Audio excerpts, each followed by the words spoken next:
내가 죽어도 모를 놈들. 제 일기장에 제가 직접 쓴 문장입니다. 제 아들에 대한 얘기예요. 믿어지시나요? 30년을 키운 제 아들한테 이런 말을 쓰게 될 줄은 몰랐어요. 저는 지금 공원 벤치에 앉아 이 사연을 녹음하고 있습니다. 옆에서는 4살짜리 손주가 뛰어놀고 있고요. 예쁜 손주예요. 정말 예쁜데. 솔직히 말씀드리면 이 아이를 볼 때마다 숨이 막힙니다. 미안하지만 이게 제 진심입니다. 저는 올해 67살 된 평범한 주부입니다. 아니, 평범했던 주부였어요. 이제는 제가 누군지도 모르겠어요. 제 이야기를 들어주셔서 정말 감사합니다. 솔직히 이렇게 사연을 보낼 용기를 내기까지 정말 오래 고민했어요. 제가 너무 이기적인 건가, 나쁜 시어머니인 건가 하는 생각에 밤마다 눈물만 흘렸거든요. 저희 남편은 작년에 정년퇴직을 했습니다. 30년 넘게 회사 다니면서 정말 고생 많이 했죠. 퇴직하고 나서 저희 부부는 이제 우리 인생을 살아보자고 약속했어요. 젊었을 때 너무 바쁘게 살았잖아요. 아이들 키우고 시부모님 모시고 생활비 벌고 이제 좀 여유롭게 살 수 있겠다 싶었어요. 남편이랑 매일 아침 동네 공원 산책하고 가끔 등산도 가고 문화센터에서 요가도 배우려고 했어요. 오래된 친구들도 다시 만나고 싶었고요. 제 인생에서 처음으로 저를 위한 시간을 가질 수 있다는 게 설레더라고요. 그게 불과 6개월 전 일이에요. 그런데 3달 전쯤이었나요? 아들 내외가 집에 찾아왔어요. 평소처럼 저녁 먹으러 온 거라고 생각했는데 밥을 먹고 나서 둘이 얼굴을 쳐다보더니 뭔가 말을 꺼내려고 하는 거예요. 분위기가 심상치 않았죠. 며느리가 먼저 입을 열었어요. 어머님, 죄송한데요. 저희가 부탁드릴 게 있어서요. 그러더니 아들이 바로 말하더라고요. 엄마, 지우 좀 봐주시면 안 될까요? 딱 3달만요. 순간 머리가 하얘지더라고요. 지우는 저희 손주예요. 이제 4살 된 사내아이죠. 귀엽긴 한데 워낙 활발하고 손이 많이 가는 아이거든요. 며느리 말로는 어린이집에서도 적응을 잘 못한대요. 왜 갑자기 어린이집은? 제가 물었죠. 그랬더니 아들이 설명을 하더라고요. 아들 회사에서 중요한 프로젝트를 맡았는데 3달 동안 집중적으로 일해야 한대요. 야근도 많고 주말 출근도 해야 하고요. 며느리도 직장을 다니는데 요즘 승진 기회가 생겼다면서요.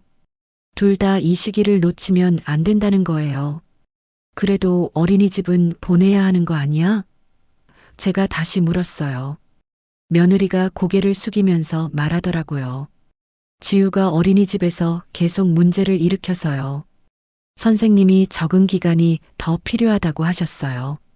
그리고 어린이집 끝나고도 저녁까지 누가 봐줘야 하는데 저희가 둘 다 밤늦게까지 일하니까요. 아들이 제 손을 잡았어요. 엄마, 우리 딱 3달만 도와주세요. 이번 기회 놓치면 우리 가정이 힘들어져요. 엄마는 우리 살림 다 아시잖아요. 대출도 많고 지우 키우는 것도 돈이 엄청 들어가고요. 남편은 옆에서 아무 말도 안 했어요. 그냥 난처한 표정으로 저를 쳐다보기만 하더라고요. 저도 어떻게 해야 할지 몰랐어요. 거절하자니 아들 내외가 너무 힘들어 보였고 그렇다고 선뜻 그렇겠다고 하기엔 제 체력이 걱정됐거든요.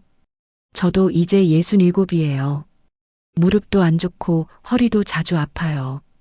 4살짜리를 하루 종일 돌본다는 게 쉬운 일이 아니잖아요. 게다가 저도 제 인생이 있는데 갑자기 손주 육아를 전담하라니요.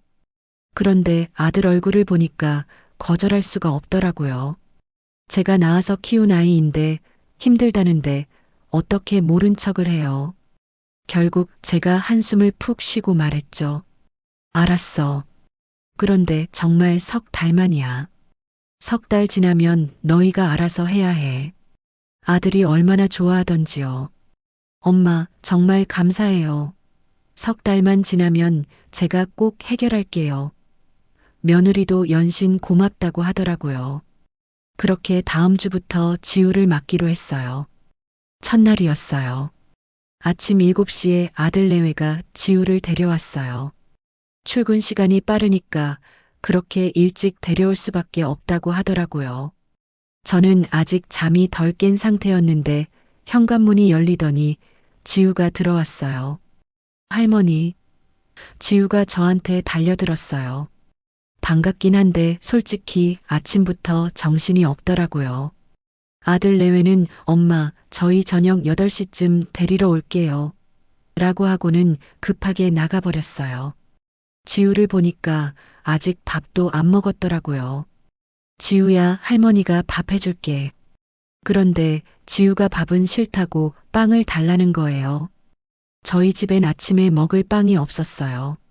할 수 없이 우유랑 과일을 줬죠. 아침부터 시작이 순탄치 않았어요. 지우는 한시도 가만히 있질 않았어요. 거실을 뛰어다니고 장난감을 온 집안에 흩뿌리고 TV를 크게 틀어놓고요.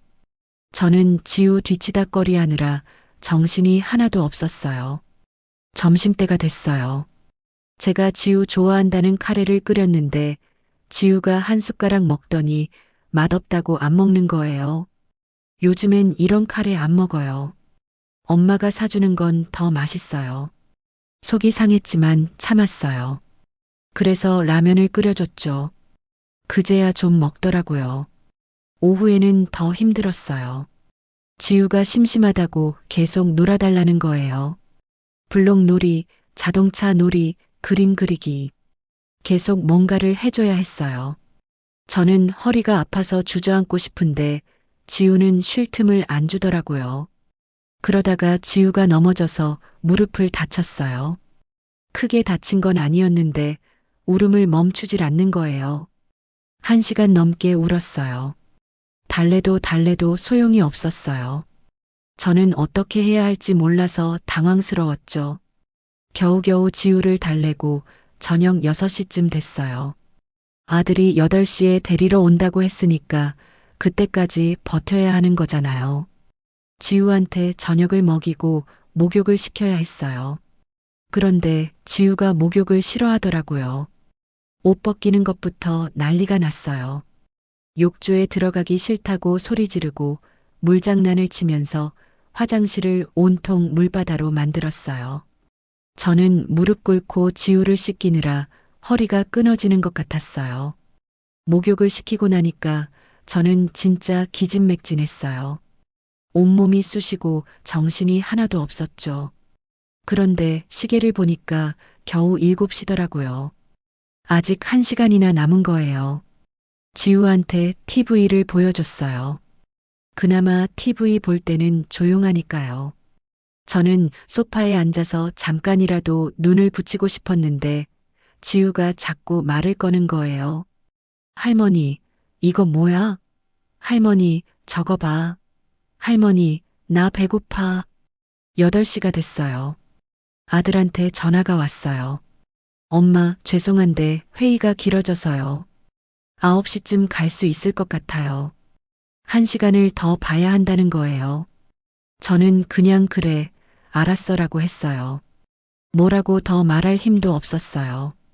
9시가 넘어서 아들 내외가 왔어요.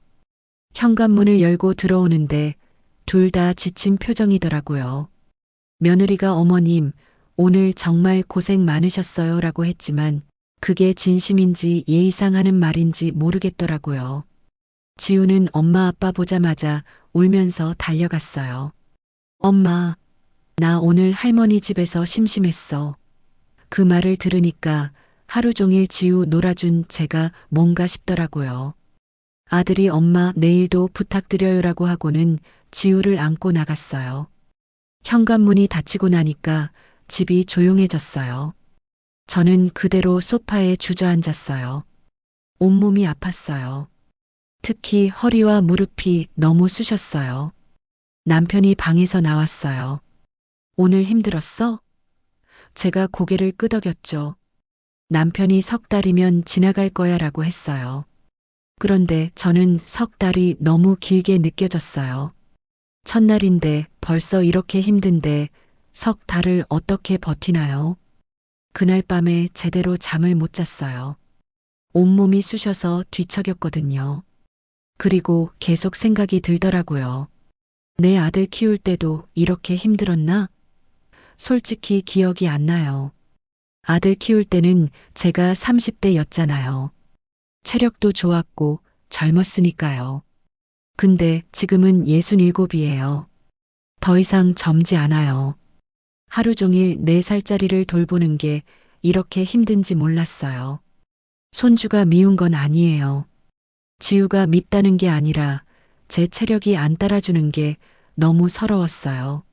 새벽에 화장실에 갔다가 거울을 봤어요. 거울 속 제 얼굴이 너무 늙어 보이더라고요.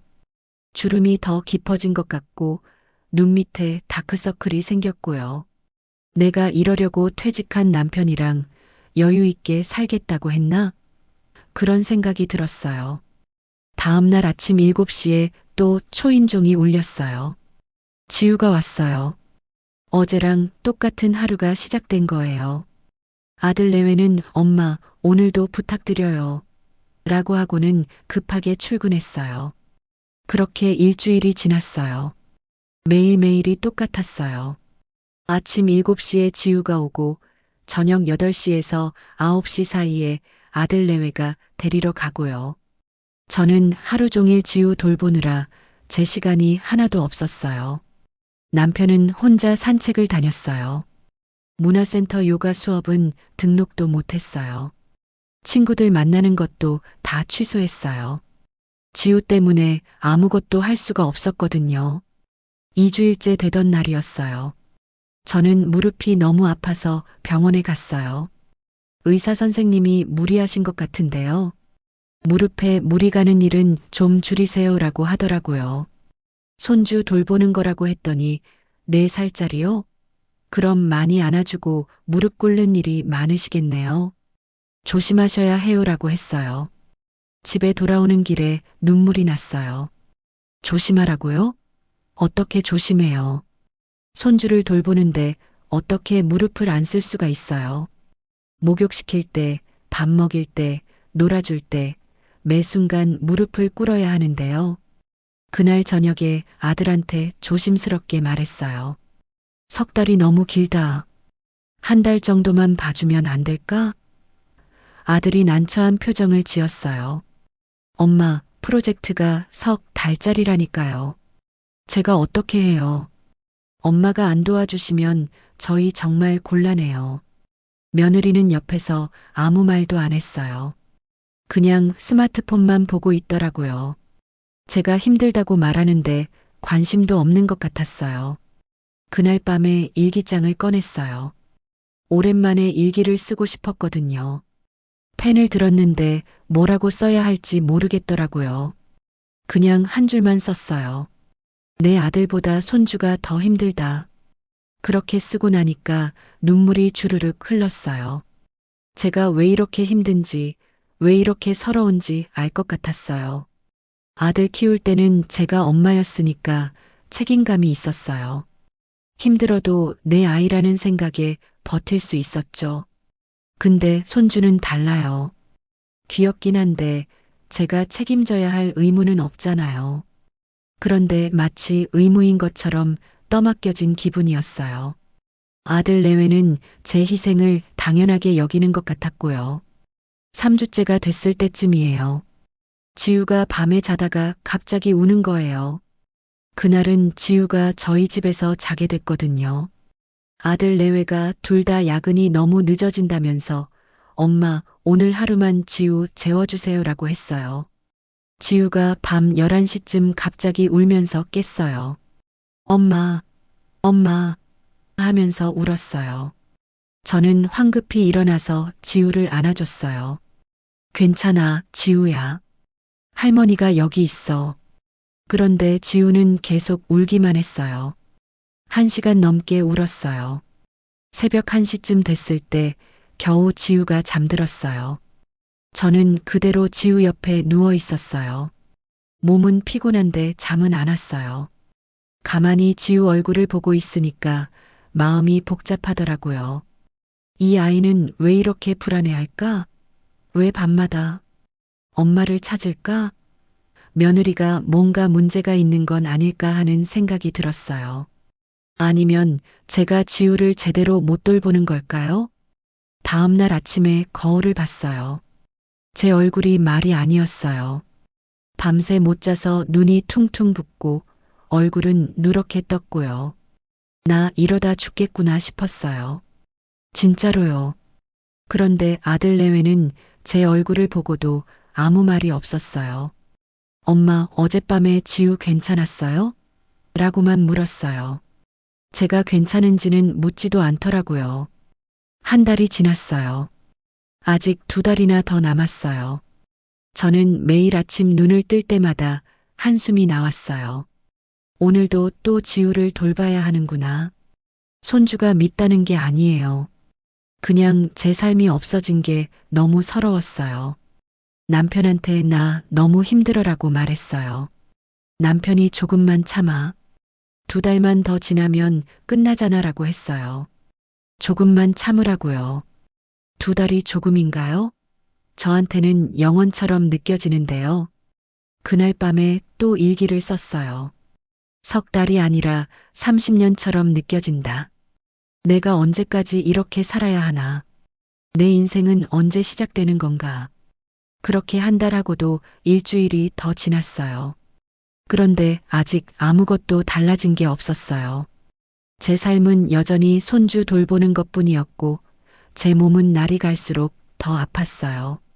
그 일은 제가 지우를 돌본 지 5주째 되던 날 일어났어요. 그날도 여느 때처럼 지우를 데리고 동네 공원에 나갔어요. 집에만 있으면 지우가 너무 심심해하거든요. 공원에 가면 그나마 좀 뛰어놀 수 있으니까요. 벤치에 앉아서 지우가 노는 걸 지켜보고 있었어요. 솔직히 몸은 피곤했지만 지우가 웃으면서 노는 모습을 보니까 그래도 조금은 마음이 풀리더라고요. 그래, 이것도 나쁘지 않네 싶었어요. 그런데 갑자기 지우가 미끄럼틀에서 내려오다가 넘어진 거예요. 그렇게 심하게 넘어진 건 아니었어요. 무릎에 살짝 까진 정도였는데 지우가 갑자기 울음을 터뜨렸어요. 그냥 우는 게 아니라 정말 심하게 울었어요. 저는 급하게 달려가서 지우를 안아줬어요. 괜찮아, 지우야. 할머니가 봐줄게. 그런데 지우는 울음을 멈추지 않았어요. 계속 엄마, 엄마를 외치면서 울었어요. 지우야, 할머니가 여기 있잖아. 엄마는 회사에 갔어. 저녁에 올 거야. 그렇게 말해도 소용이 없었어요. 지우는 계속 엄마를 찾으면서 울기만 했어요. 30분이 넘게 지났어요.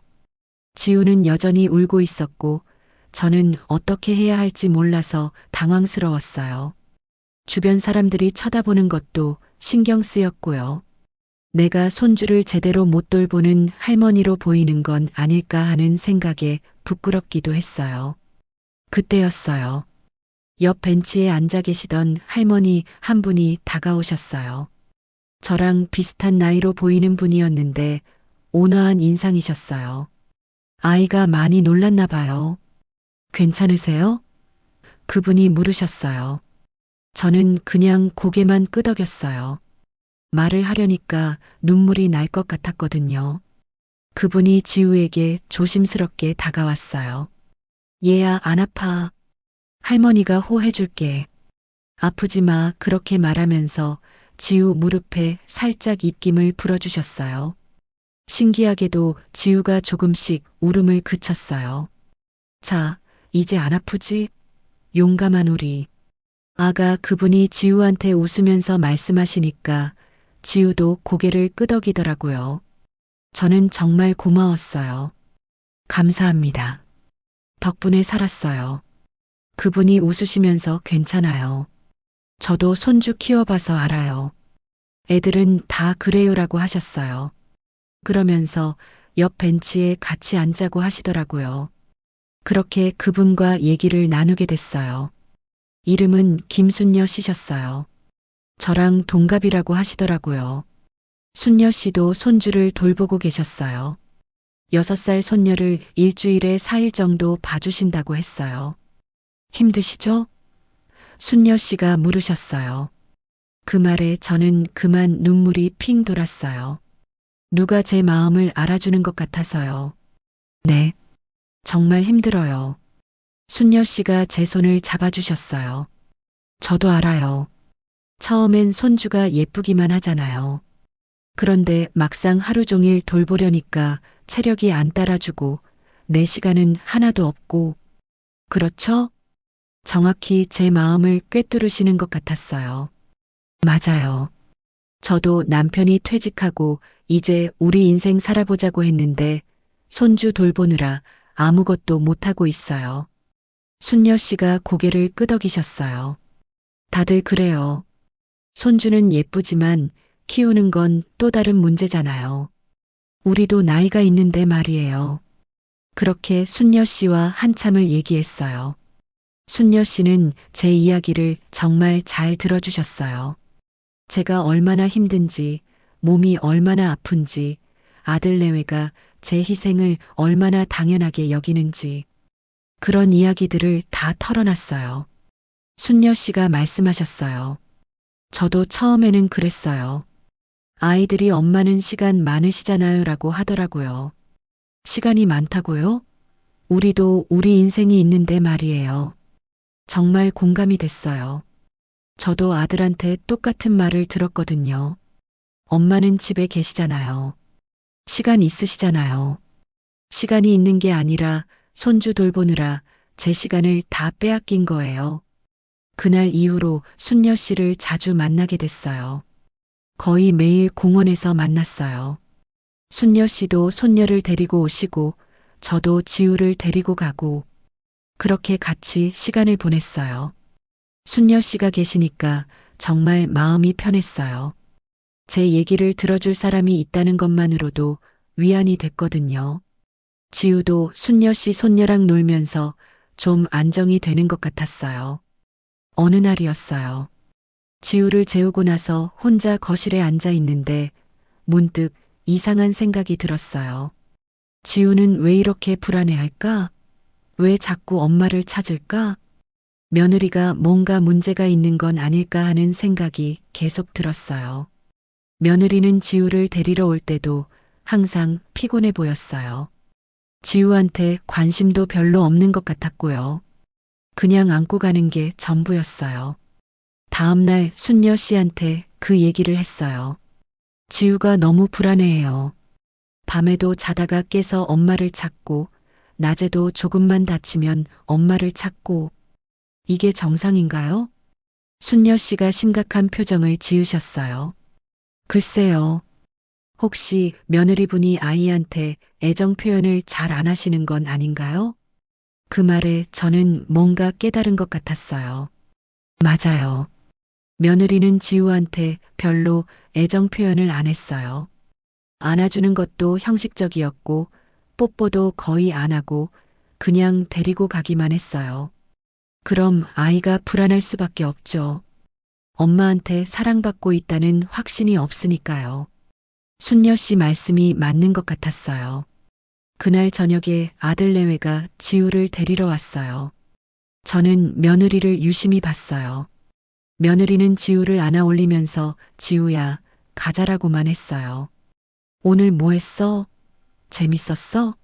그 같은 말은 하나도 없었어요. 지우가 엄마 나 오늘 그네 탔어라고 말했는데 며느리는 그래, 그랬구나 하고는 스마트폰만 보더라고요. 지우 얘기를 제대로 듣지도 않았어요. 그 모습을 보니까 화가 났어요. 아이가 이렇게 엄마 관심을 원하는데 왜 저렇게 대충 대하지? 싶었어요. 그래서 조심스럽게 며느리한테 말했어요. 지우가 요즘 엄마를 많이 찾는 것 같아. 좀 더 안아주고 관심을 줘보는 게 어때? 며느리 얼굴이 굳어지더라고요. 어머님, 제가 회사에서 얼마나 힘든지 아세요? 집에 오면 녹초가 돼요. 아이한테 신경 쓸 여력이 없어요. 아들이 옆에서 엄마, 우리도 노력하고 있어요 라고 하더라고요. 노력이라고요? 전혀 안 보이는데요. 그날 밤에 잠을 못 잤어요. 계속 지우 생각이 났거든요. 저 아이가 얼마나 불안할까? 엄마한테 사랑받지 못한다고 느끼면 어떡하지? 그러다가 갑자기 옛날 생각이 났어요. 제가 어렸을 때 일이요. 저도 지우처럼 불안한 아이였어요. 제 엄마, 그러니까 지우 입장에서는 증조할머니가 되시는 분이 계셨는데 그분이 저한테 별로 관심이 없으셨어요. 저희 어머니는 제가 5살 때부터 장사를 하셨어요. 아침 일찍 나가서 밤늦게 들어오셨죠. 저는 하루 종일 혼자 있었어요. 밥도 혼자 먹고 놀 때도 혼자였어요. 어머니가 집에 오시면 저는 항상 어머니한테 달라붙었어요. 엄마, 나 오늘 이런 일 있었어. 엄마, 나 배고파. 엄마, 나랑 놀아줘. 그런데 어머니는 항상 피곤하니까 조용히 해라고만 하셨어요. 그때 저는 정말 외로웠어요. 엄마가 나를 사랑하지 않는 건가 하는 생각을 항상 했어요. 밤에 혼자 울기도 많이 했고요. 그 외로움은 제가 어른이 된 지금까지도 가슴 한편에 남아 있어요. 지우를 보니까 어렸을 때 제 모습이 보이더라고요. 엄마의 관심을 간절히 원하지만 받지 못하는 아이. 불안해서 밤에 깨서 우는 아이. 저도 그랬거든요. 이 애가 나처럼 상처받으면 안 돼. 그런 생각이 들었어요. 지우는 저와 다르게 자라야 해요. 사랑받는 아이로 자라야 해요. 다음 날 아침에 지우를 보자마자 꼭 안아줬어요. 지우야, 할머니가 많이 사랑해. 지우는 정말 소중한 아이야. 그렇게 말해주니까 지우가 저를 꼭 안아주더라고요. 그날부터 저는 지우한테 더 많은 애정을 줬어요. 안아주고, 뽀뽀해주고, 예쁘다고 말해주고. 지우가 뭔가 말하면 귀 기울여서 들어주고요. 며칠이 지나니까 지우가 조금씩 변하는 게 보였어요. 밤에 깨서 우는 횟수가 줄어들었어요. 낮에도 예전보다 더 밝아졌고요. 할머니한테 안기는 시간도 많아졌어요. 순녀 씨한테 그 얘기를 했어요. 지우가 요즘 좀 안정된 것 같아요. 제가 더 많이 안아주고 사랑한다고 말해주니까요. 순녀 씨가 웃으시면서 잘하셨어요. 아이한테 필요한 건 바로 그거예요. 사랑받고 있다는 확신이라고 하셨어요. 그런데 순녀 씨가 조심스럽게 말씀하시더라고요. 근데 며느리분은 괜찮으세요? 혹시 산후 우울증 같은 거 아닐까요? 산후 우울증이요? 지우가 이제 4살인데요. 순녀 씨가 설명해 주셨어요. 산후 우울증은 출산 직후뿐만 아니라 몇 년이 지나서도 올 수 있어요. 특히 제대로 치료받지 않으면 더 오래 가고요. 그 말을 듣고 나니까 며느리 행동이 이해가 되기 시작했어요. 며느리가 지우한테 무관심한 게 일부러 그런 게 아니라 어쩌면 아픈 거였을 수도 있겠다는 생각이 들었어요. 그날 저녁에 아들한테 조심스럽게 물어봤어요. 며느리가 혹시 산후 우울증 같은 거 있었어?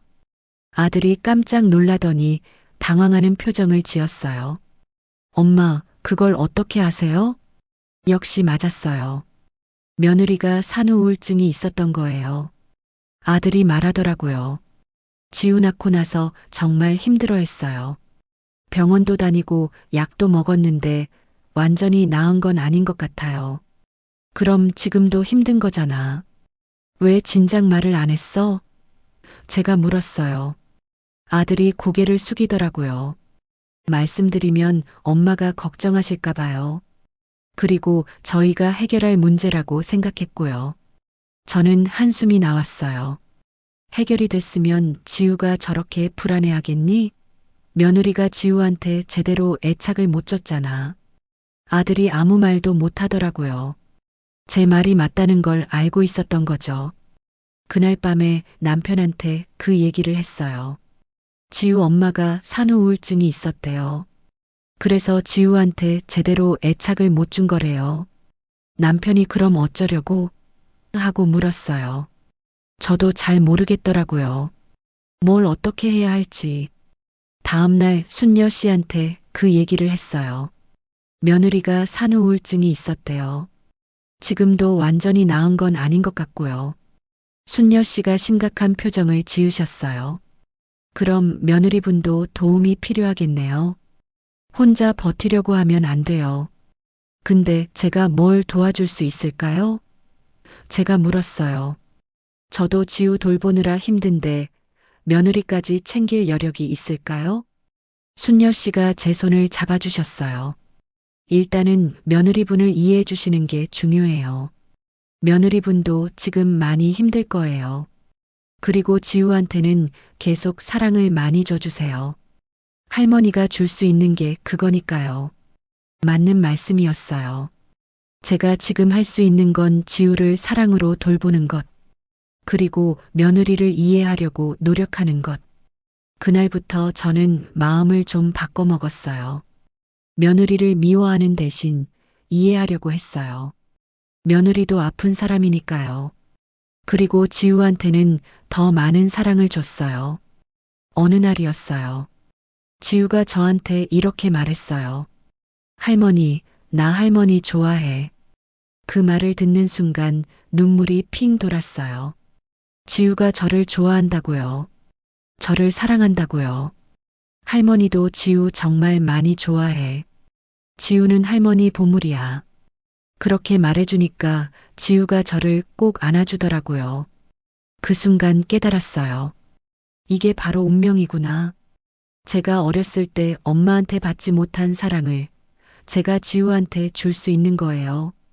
제가 겪었던 외로움을 지우는 겪지 않게 해줄 수 있는 거예요. 지우와 저는 어떤 운명적인 연결고리로 묶여 있는 것 같았어요. 지우는 저한테 사랑이 필요했고, 저는 지우한테 줄 사랑이 있었어요. 제가 어렸을 때 받지 못했던 그 사랑을요. 그날 밤에 일기를 썼어요. 지우를 보면 어렸을 때 내가 보인다. 엄마의 사랑이 간절했던 나. 외로웠던 나. 이 아이가 나처럼 상처받으면 안 된다.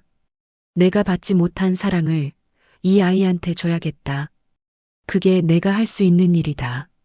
그렇게 쓰고 나니까 마음이 조금 가벼워졌어요. 제가 왜 이렇게 힘들게 지우를 돌보고 있는지 이유를 찾은 것 같았거든요. 그냥 의무감 때문이 아니라 진짜 사랑 때문이었어요. 하지만 제 몸은 여전히 힘들었어요. 허리는 더 아파졌고 무릎은 계속 쑤셨어요. 사랑만으로는 버틸 수 없는 현실이 있었죠. 그리고 아직 한 달하고도 일주일이나 더 남았어요. 석 달이 언제 끝날까요? 정말로 끝나긴 할까요? 그런 생각이 들었어요. 순녀 씨가 옆에 계셔서 다행이었어요. 순녀 씨는 제 유일한 위안이었거든요. 순녀 씨와 함께 공원에서 손주들을 돌보면서 저는 조금씩 힘을 얻었어요. 우리 서로 의지하면서 버텨요. 순녀 씨가 말씀하셨어요. 그 말에 저는 고개를 끄덕였어요. 네, 버텨야죠. 지우를 위해서, 그리고 저 자신을 위해서. 하지만 그때는 몰랐어요. 앞으로 더 큰 시련이 기다리고 있다는 걸. 그렇게 두 달이 지났어요. 순녀 씨 덕분에 그나마 버틸 수 있었어요. 매일 공원에서 만나서 서로 손주 이야기를 나누고 가끔은 서로 손주를 봐주기도 했어요. 어느 날이었어요. 순녀 씨가 제안을 하셨어요. 우리 둘이 돌아가면서 손주들 봐주는 게 어때요? 내가 화요일이랑 목요일에는 지우까지 봐줄게요. 대신 당신이 수요일이랑 금요일에는 우리 손녀까지 봐주고요. 순간 귀를 의심했어요. 정말요? 그렇게 해주시겠어요? 순녀 씨가 웃으시면서 혼자 버티면 너무 힘들잖아요. 우리끼리 도우면 좀 낫지 않을까요? 라고 하셨어요. 정말 감사했어요. 눈물이 날 뻔했어요. 일주일에 이틀이라도 제 시간을 가질 수 있다는 게 얼마나 큰 선물인지 몰라요. 정말 괴롭지 않으세요? 제가 조심스럽게 물었어요. 순녀 씨가 고개를 저으셨어요. 괜찮아요. 어차피 손녀 하나 보는 거나 둘 보는 거나 비슷해요. 오히려 둘이 있으면 서로 놀아주니까 더 편할 수도 있어요. 그날 집에 돌아와서 남편한테 그 얘기를 했어요. 여보, 이제 일주일에 이틀은 제 시간을 가질 수 있대요. 남편도 좋아하더라고요. 그럼 우리 그때 같이 산책이라도 다니자. 다음 주 화요일이었어요. 아침에 순녀 씨한테 지우를 맡겼어요. 순녀 씨가 걱정 마세요. 제가 잘 볼게요라고 하셨어요. 지우도 순녀 할머니를 좋아해서 잘 따라갔어요. 집으로 돌아오는 길이었어요. 걸으면서 이상한 기분이 들었어요. 자유롭다는 기분? 가벼운 기분? 2달 만에 처음으로 혼자만의 시간을 갖는 거였어요. 집에 도착해서 소파에 앉았어요. 조용했어요. 정말 조용했어요. 지우가 뛰어다니는 소리도 없고 울음소리도 없고 장난감 소리도 없었어요. 이 조용함이 이렇게 소중한지 몰랐어요. 그날 하루는 정말 오랜만에 제 시간을 가졌어요. 오전에는 그냥 집에서 쉬었어요. TV도 보고 책도 읽고 낮잠도 잤어요. 정말 행복했어요. 점심은 남편이랑 같이 밖에 나가서 먹었어요. 얼마 만에 단둘이 외식하는 건지 모르겠어요. 남편이 오랜만이네라고 하면서 웃더라고요. 그러게.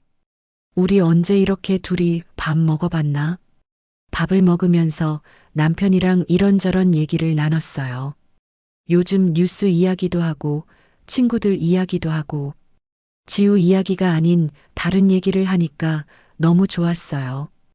오후에는 문화센터에 가봤어요. 요가 수업이 어떤지 구경이라도 하려고요.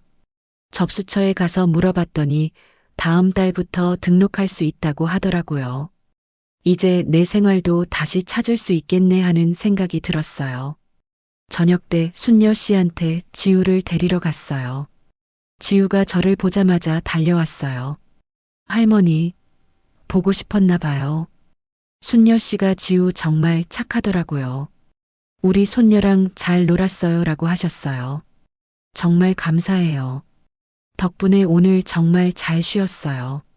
제가 진심으로 말했어요. 순녀 씨가 웃으시면서 괜찮아요. 다음 주 목요일에도 제가 볼게요라고 하셨어요. 그날 밤에 일기를 썼어요. 오늘 정말 오랜만에 숨통이 트였다. 순녀 씨가 없었다면 나는 계속 힘들었을 거다. 이제 조금은 살만하다. 일주일에 이틀이라도 내 시간이 있으니까. 그 다음 주부터는 정말 일상이 좀 나아졌어요. 화요일하고 목요일은 순녀 씨한테 지우를 맡기고 수요일하고 금요일은 제가 순녀 씨 손녀까지 봐주고 그렇게 돌아가면서 했어요. 순녀 씨 손녀는 이름이 서연이었어요. 6살이라 지우보다 2살 많았죠. 얌전하고 착한 아이였어요. 지우랑 서연이가 같이 있으면 서로 놀아줘서 오히려 저는 더 편했어요. 수요일에 두 아이를 돌보는 건 확실히 힘들긴 했어요. 하지만 그래도 견딜만 했어요. 왜냐하면 다음날 목요일에는 쉴 수 있다는 걸 알고 있었으니까요. 희망이 있으니까 버틸 수 있었어요. 순녀 씨와는 점점 더 가까워졌어요. 일주일에 2~3번은 공원에서 같이 점심을 먹었어요. 도시락을 싸가서 벤치에 앉아서 먹으면서 이런저런 얘기를 나눴어요. 어느 날 점심을 먹으면서 순녀 씨가 말씀하셨어요. 손주 키우는 게 힘들긴 하지만 그래도 우리 같은 사람이 있어서 다행이에요. 맞아요. 혼자였으면 정말 힘들었을 거예요. 제가 동의했어요. 순녀 씨가 우리 주변에도 우리 같은 할머니들이 많더라고요. 다들 손주 키우느라 힘들어하고 있어요 라고 하셨어요. 그 말을 듣고 생각해 봤어요. 정말 그랬어요. 공원에 나오는 할머니들 대부분이 손주를 데리고 나왔어요. 다들 저처럼 하루 종일 손주를 돌보고 계신 거예요. 우리끼리 모임 같은 거 만들면 어떨까요? 제가 제안했어요. 순녀 씨 눈이 반짝였어요. 좋은 생각이에요. 우리끼리 돌아가면서 손주들 봐주면 더 좋겠네요. 그래서 우리는 할머니 품앗이 모임을 만들기로 했어요. 공원에서 자주 보는 할머니들한테 말을 걸어봤어요. 처음에는 다들 조심스러워했지만 취지를 설명하니까 관심을 보이시더라고요. 일주일 후에 공원 파고라에서 모임을 가졌어요. 5분이 오셨어요. 저하고 순녀 씨 포함해서 7명이었죠. 다들 손주를 키우고 계신 분들이었어요. 자기소개를 하면서 각자 사연을 나눴어요. 어떤 분은 쌍둥이 손주를 돌보고 계셨고, 어떤 분은 일주일 내내 손주를 맡아서 키우고 계셨어요. 다들 힘들다는 얘기를 하셨어요. 우리끼리 돌아가면서 봐주면 어떨까요? 순녀 씨가 제안하셨어요. 일주일에 하루라도 쉴 수 있으면 훨씬 나을 것 같아요. 다들 좋다고 하셨어요. 그래서 우리는 돌아가면서 손주들을 봐주기로 했어요. 한 분이 하루 맡으면 다른 할머니들은 그날 쉬는 거예요. 물론 완벽한 시스템은 아니었어요. 손주들 나이도 다르고 성격도 달랐으니까요. 하지만 그래도 도움이 됐어요. 일주일에 하루라도 쉴 수 있다는 게 얼마나 큰 힘이 되는지 몰라요. 그렇게 한 달 정도 지났어요. 품앗이 모임 덕분에 저는 많이 나아졌어요. 일주일에 사흘 정도는 제 시간을 가질 수 있게 됐거든요. 화요일, 목요일은 순녀 씨가 봐주시고 금요일은 모임에서 돌아가면서 봐주니까요. 그 시간에 저는 요가도 시작했어요. 문화센터에 등록해서 일주일에 2번 다녔어요. 몸이 아픈 게 조금씩 나아지는 것 같았어요. 스트레칭을 하니까 허리도 좀 덜 아프고 무릎도 좀 나아졌어요. 친구들도 다시 만나기 시작했어요. 한 달에 한두 번씩은 점심 약속을 잡았어요. 친구들한테 그동안 있었던 일을 얘기하니까 다들 공감해 주더라고요. 너도 힘들었구나. 우리도 나중에 손주 생기면 그렇게 되는 거 아니야? 어느 날 저녁이었어요. 아들 내외가 지우를 데리러 왔는데 아들이 제 얼굴을 보고 엄마 요즘 표정이 좋아지셨네요 라고 하더라고요. 그래. 요즘 좀 여유가 생겨서 그런가 봐. 제가 웃으면서 말했어요. 정말 그랬어요. 마음에 여유가 생기니까 얼굴 표정도 달라진 거예요. 며느리도 어머님 요즘 뭔가 달라 보이세요. 좋은 일 있으세요? 라고 물었어요. 친구들도 만나고 운동도 시작했어. 그래서 기분이 좋아. 그날 밤에 남편이 말했어요. 당신 요즘 정말 많이 달라졌어. 예전처럼 웃는 모습을 오랜만에 보는 것 같아. 남편 말이 맞았어요. 저는 다시 웃을 수 있게 됐어요. 순녀 씨랑 모임 할머니들 덕분에요. 혼자였으면 절대 못 버텼을 거예요. 어느 날 순녀 씨가 말씀하셨어요. 우리가 서로 도우니까 정말 좋네요. 혼자 버티는 것보다 훨씬 나아요. 정말 고마워요. 순녀 씨 없었으면 저 어떻게 됐을지 몰라요. 제가 진심으로 말했어요. 순녀 씨가 제 손을 잡아주셨어요. 우리 이렇게 계속 서로 의지해요. 우리도 우리 인생이 있잖아요. 맞아요. 우리도 우리 인생이 있어요. 손주를 키우는 것도 중요하지만 우리 자신의 삶도 중요해요. 그걸 순녀 씨랑 모임 할머니들이 깨닫게 해줬어요. 지우도 많이 안정됐어요. 예전처럼 밤에 깨서 우는 일이 거의 없어졌어요. 할머니가 사랑을 많이 줘서 그런가 봐요. 지우는 이제 저를 정말 많이 따랐어요. 할머니, 나 할머니 제일 좋아해. 지우가 어느 날 그렇게 말했어요. 그 말에 저는 또 눈물이 핑 돌았어요. 힘들었지만 보람이 있었어요. 3달이 거의 다 돼갔어요. 이제 일주일 정도 남았어요. 드디어 끝나는구나. 이제 아들 내외가 알아서 하겠지 하는 생각이 들었어요. 그런데 그때는 몰랐어요. 석 달이 끝이 아니라는 걸, 더 큰 시련이 기다리고 있다는 걸, 그건 정말 상상도 못했어요. 석 달 약속이 끝나기 사흘 전이었어요. 저는 마음이 정말 가벼웠어요. 이제 며칠만 지나면 지우를 아들 내외가 알아서 돌보겠지. 나도 이제 내 삶을 완전히 되찾을 수 있겠네 하는 생각에 설레기까지 했어요. 그날 저녁이었어요. 아들 내외가 지우를 데리러 왔는데 평소와는 다른 분위기였어요. 둘 다 표정이 무거워 보였거든요. 뭔가 할 말이 있는 것 같았어요.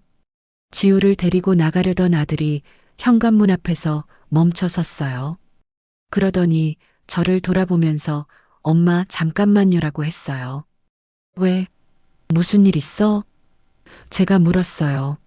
아들이 며느리를 쳐다봤어요. 며느리는 고개를 숙이고 있었고요. 아들이 입을 열었어요. 엄마, 죄송한데요. 석 달이 끝나잖아요. 그게, 그러니까, 말을 제대로 못하는 걸 보니 불길한 예감이 들었어요. 무슨 말인지 빨리 해봐. 아들이 한숨을 푹 쉬더니 말했어요. 엄마, 정말 죄송한데요. 1년만 더 봐주시면 안 될까요? 순간 귀를 의심했어요. 뭐라고? 프로젝트가 예상보다 길어졌어요. 원래 석 달 예정이었는데 회사에서 1년 프로젝트로 확장됐어요. 제가 팀장이라서 빠질 수가 없고요. 머리가 하얘지는 것 같았어요. 1년이라고요? 석 달도 힘들었는데 1년을 더 하라고요? 안 돼. 나 못해. 제가 단호하게 말했어요. 석 달 약속했잖아. 이제 너희가 알아서 해야지. 며느리가 고개를 들었어요. 눈이 빨갛게 충혈돼 있었어요. 어머님, 저희도 정말 죄송해요. 근데 저도 승진이 확정됐어요. 이 시기에 육아 때문에 포기할 수가 없어요. 그럼 나는 어떡하고? 내 인생은? 제 목소리가 커졌어요. 참고 있던 감정이 터져 나왔어요. 아들이 엄마 목소리 낮춰요. 지우 놀랄까 봐요라고 했어요. 지우는 거실에서 장난감을 가지고 놀고 있었어요. 저는 목소리를 낮췄지만 단호하게 말했어요. 안 돼. 나 정말 못해. 1년은 너무 길어. 아들이 제 손을 잡았어요. 엄마, 제발 부탁드려요. 이번에 프로젝트 성공하면 제가 꼭 승진해요. 그럼 연봉도 오르고 지우 어린이집도 좋은데 보낼 수 있어요. 그래서 나한테 1년을 더 희생하라는 거야? 제가 물었어요. 며느리가 끼어들었어요. 어머님, 제발이요. 저희가 정말 어쩔 수 없어요. 어머님 아니면 아무도 없어요. 어린이집에 보내든지 아이 돌보미를 쓰든지 해. 제가 말했어요. 아들이 고개를 저었어요. 지우가 어린이집 적응을 못해요. 선생님이 계속 문제라고 연락 와요. 그리고 돌봄이 쓰려면 돈이 너무 많이 들어요. 우리 형편에 그럴 여유가 없어요. 그럼 나는 공짜로 해주는 거야? 제 목소리가 떨렸어요. 분노와 억울함이 뒤섞여 있었어요. 아들이 당황하는 표정을 지었어요. 그게 그런 뜻이 아니라. 뭐가 다른데? 너희는 내가 당연히 해줘야 한다고 생각하는 거잖아. 내 시간, 내 건강, 내 인생은 아무것도 아닌 거지. 며느리가 울먹이기 시작했어요. 어머님, 정말 죄송해요. 근데 저희도 힘들어요. 어머님이 안 도와주시면 저희 가정이 무너져요. 그 말에 뭔가 찔리는 게 있었어요. 제가 안 도와주면 정말 아들 가정이 힘들어질까요? 그게 제 책임인가요? 남편이 방에서 나왔어요. 소리를 듣고 나온 것 같았어요. 무슨 일이야? 아들이 남편한테 설명했어요. 1년을 더 봐달라고요. 남편은 아무 말도 안 했어요. 그냥 난처한 표정으로 저를 쳐다봤어요. 여보, 당신은 뭐라고 생각해? 제가 물었어요. 남편이 한참을 망설이다가 말했어요. 글쎄, 아들이 그렇게 힘들다는데 그 말에 허탈했어요. 남편도 결국 아들 편이었어요. 제 힘듦은 아무도 이해하지 못하는 거예요. 아들이 다시 말했어요. 엄마, 1년만, 딱 1년만 도와주세요. 그럼 제가 승진하고 그때는 정말 좋은 어린이집에 보낼게요. 아니면 엄마한테 용돈도 드리고요. 용돈이요? 돈 때문에 이러는 게 아닌데. 제가 원하는 건 제 삶이에요. 제 시간이에요. 하지만 아들 얼굴을 보니까 거절할 수가 없었어요. 눈가에 눈물이 맺혀 있었거든요. 제가 낳아서 키운 아들이 저한테 눈물을 글썽이면서 부탁하는데 어떻게 거절해요? 결국 한숨을 푹 쉬고 말했어요. 알았어. 근데 정말 1년만이야. 1년 지나면 무슨 일이 있어도 너희가 알아서 해야 해. 아들 얼굴이 환해졌어요. 엄마, 정말 감사해요. 제가 꼭 갚을게요. 며느리도 어머님, 정말 감사합니다라고 했어요. 하지만 그들의 감사는 진심으로 느껴지지 않았어요. 그냥 자기들 편한 대로 됐으니까 좋아하는 것 같았어요. 아들 내외가 지우를 데리고 나갔어요. 현관문이 닫히고 나니까 저는 그대로 주저앉았어요. 다리에 힘이 풀렸어요. 남편이 다가왔어요. 괜찮아? 괜찮을 리가 있어? 제가 남편을 쳐다봤어요. 당신은 왜 내 편을 안 들어줘? 남편이 당황하는 표정을 지었어요. 내가 뭘 어떡하라고? 아들한테 안 된다고 말해줬어야지. 근데 당신은 아들이 힘들다는 데라면서 아들 편만 들었잖아. 남편이 한숨을 쉬었어요. 나도 난처했어. 아들이 그렇게 간절히 부탁하는데 나는 안 간절해? 나는 안 힘들어? 제 목소리가 커졌어요. 당신은 매일 집에서 편하게 쉬고 산책 다니고 친구 만나고 그러잖아. 근데 나는 하루 종일 손주 돌보느라 허리 끊어지고 무릎 망가지고 내 시간 하나도 없어. 남편이 아무 말도 못했어요. 제 말이 맞다는 걸 알고 있었던 거죠. 저는 방으로 들어가서 문을 닫았어요. 혼자 있고 싶었어요. 침대에 누워서 천장만 바라봤어요. 눈물이 주르륵 흘렀어요. 1년이라니. 1년을 더 한다고? 석 달도 힘들었는데 1년이요. 도저히 상상이 안 됐어요. 그날 밤에 잠을 못 잤어요. 계속 생각이 났거든요. 내가 왜 이렇게 살아야 하지? 내 인생은 뭐지? 손주 돌보는 게 내 인생의 전부인가?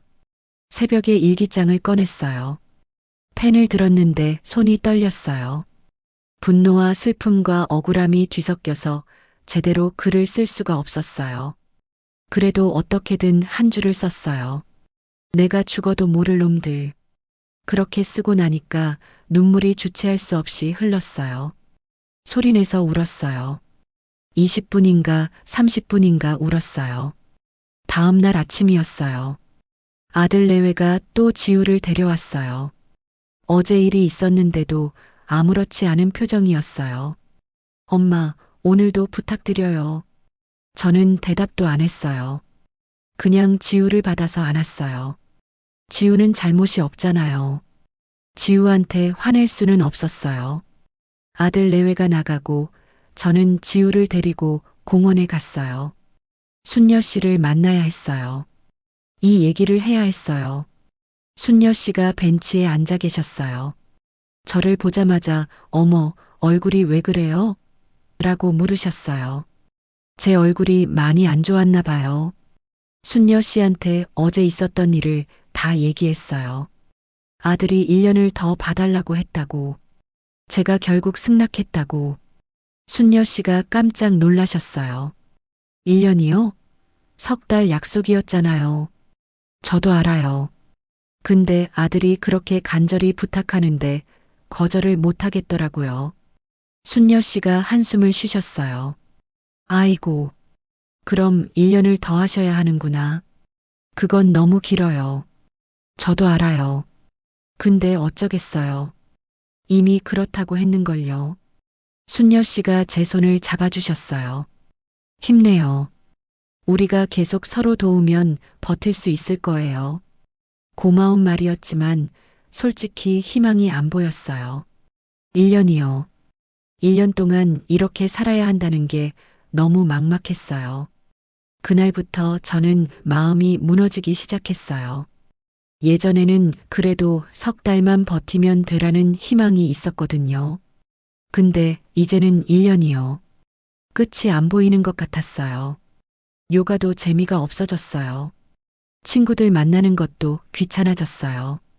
그냥 매일 지우만 돌보고 집에 가서 쓰러지듯 자고 또 다음날 지우를 돌보고 그게 반복됐어요.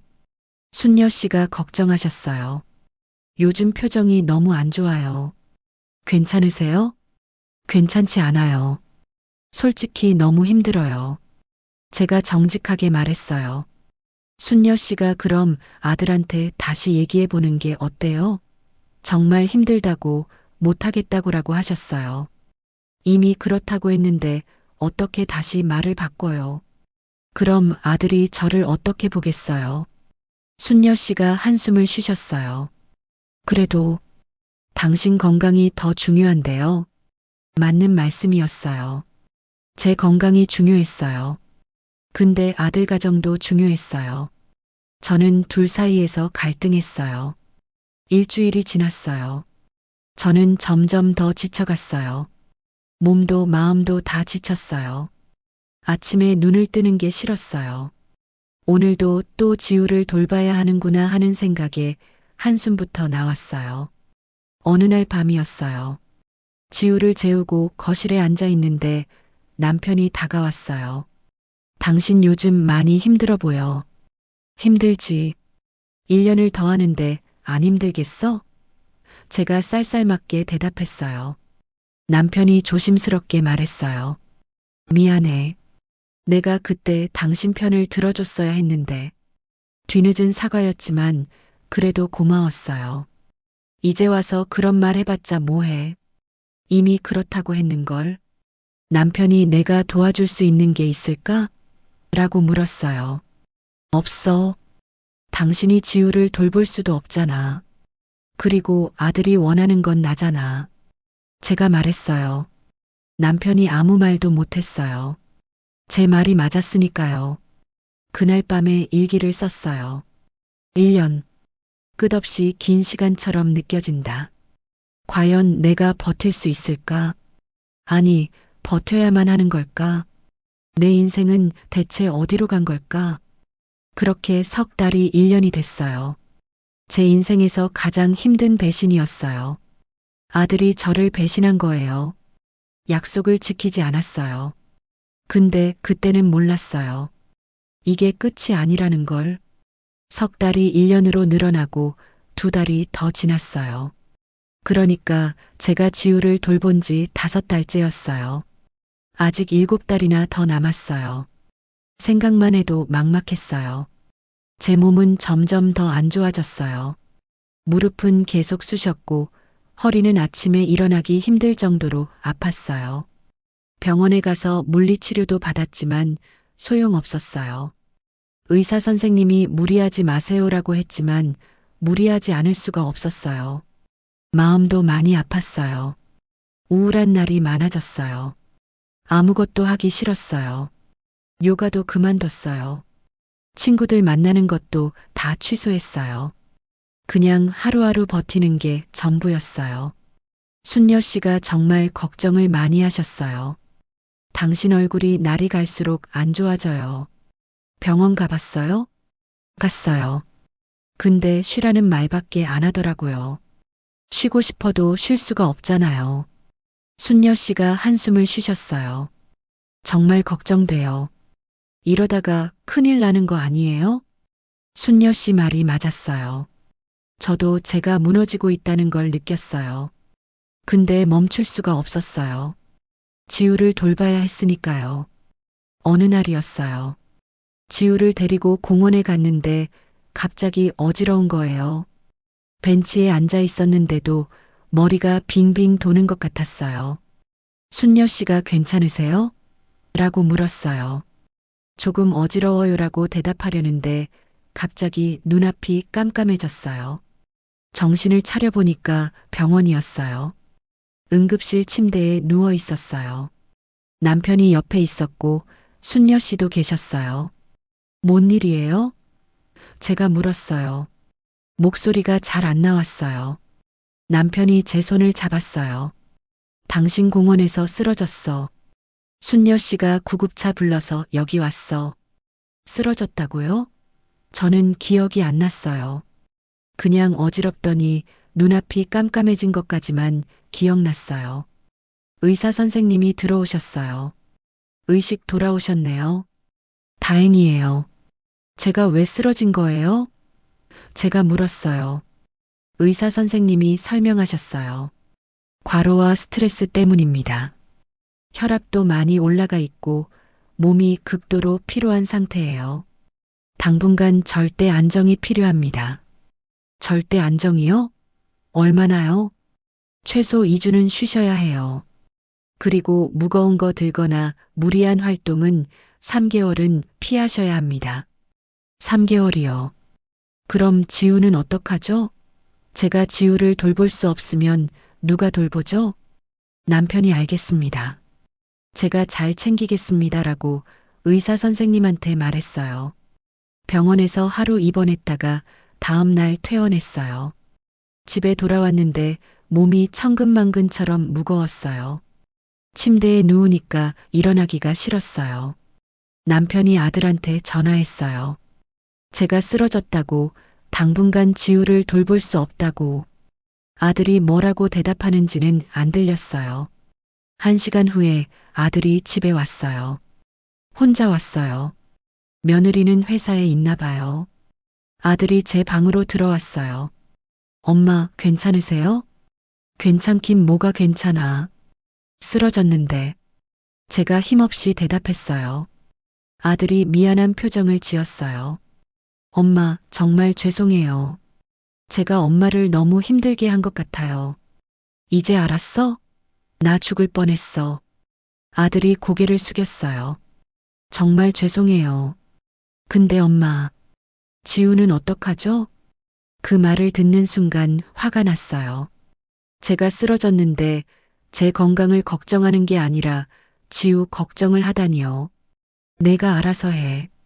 어린이집에 보내든지 돌봄이 쓰든지. 제가 말했어요. 아들이 난처한 표정을 지었어요. 엄마가 나을 때까지만 잠깐 맡길 데가 없을까요?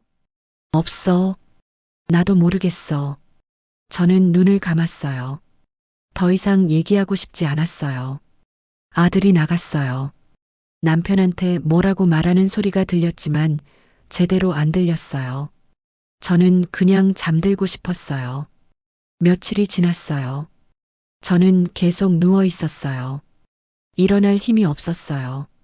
몸도 힘들었지만 마음이 더 힘들었어요. 무기력했어요. 아무것도 하고 싶지 않았어요. 남편이 밥을 해다 줬어요. 근데 입맛이 없어서 거의 못 먹었어요. 남편이 조금이라도 먹어야지라고 했지만 먹기가 싫었어요. 3일째 되는 날이었어요. 순녀 씨가 집에 찾아오셨어요. 과일이랑 죽을 가져오셨어요. 어떻게 지내세요? 순녀 씨가 걱정스러운 얼굴로 물으셨어요. 그냥 그래요. 뭐? 제가 힘없이 대답했어요. 순녀 씨가 제 옆에 앉으셨어요. 제가 지우 이야기 들었어요. 아들분이 당분간 어린이집에 보내기로 했다면서요?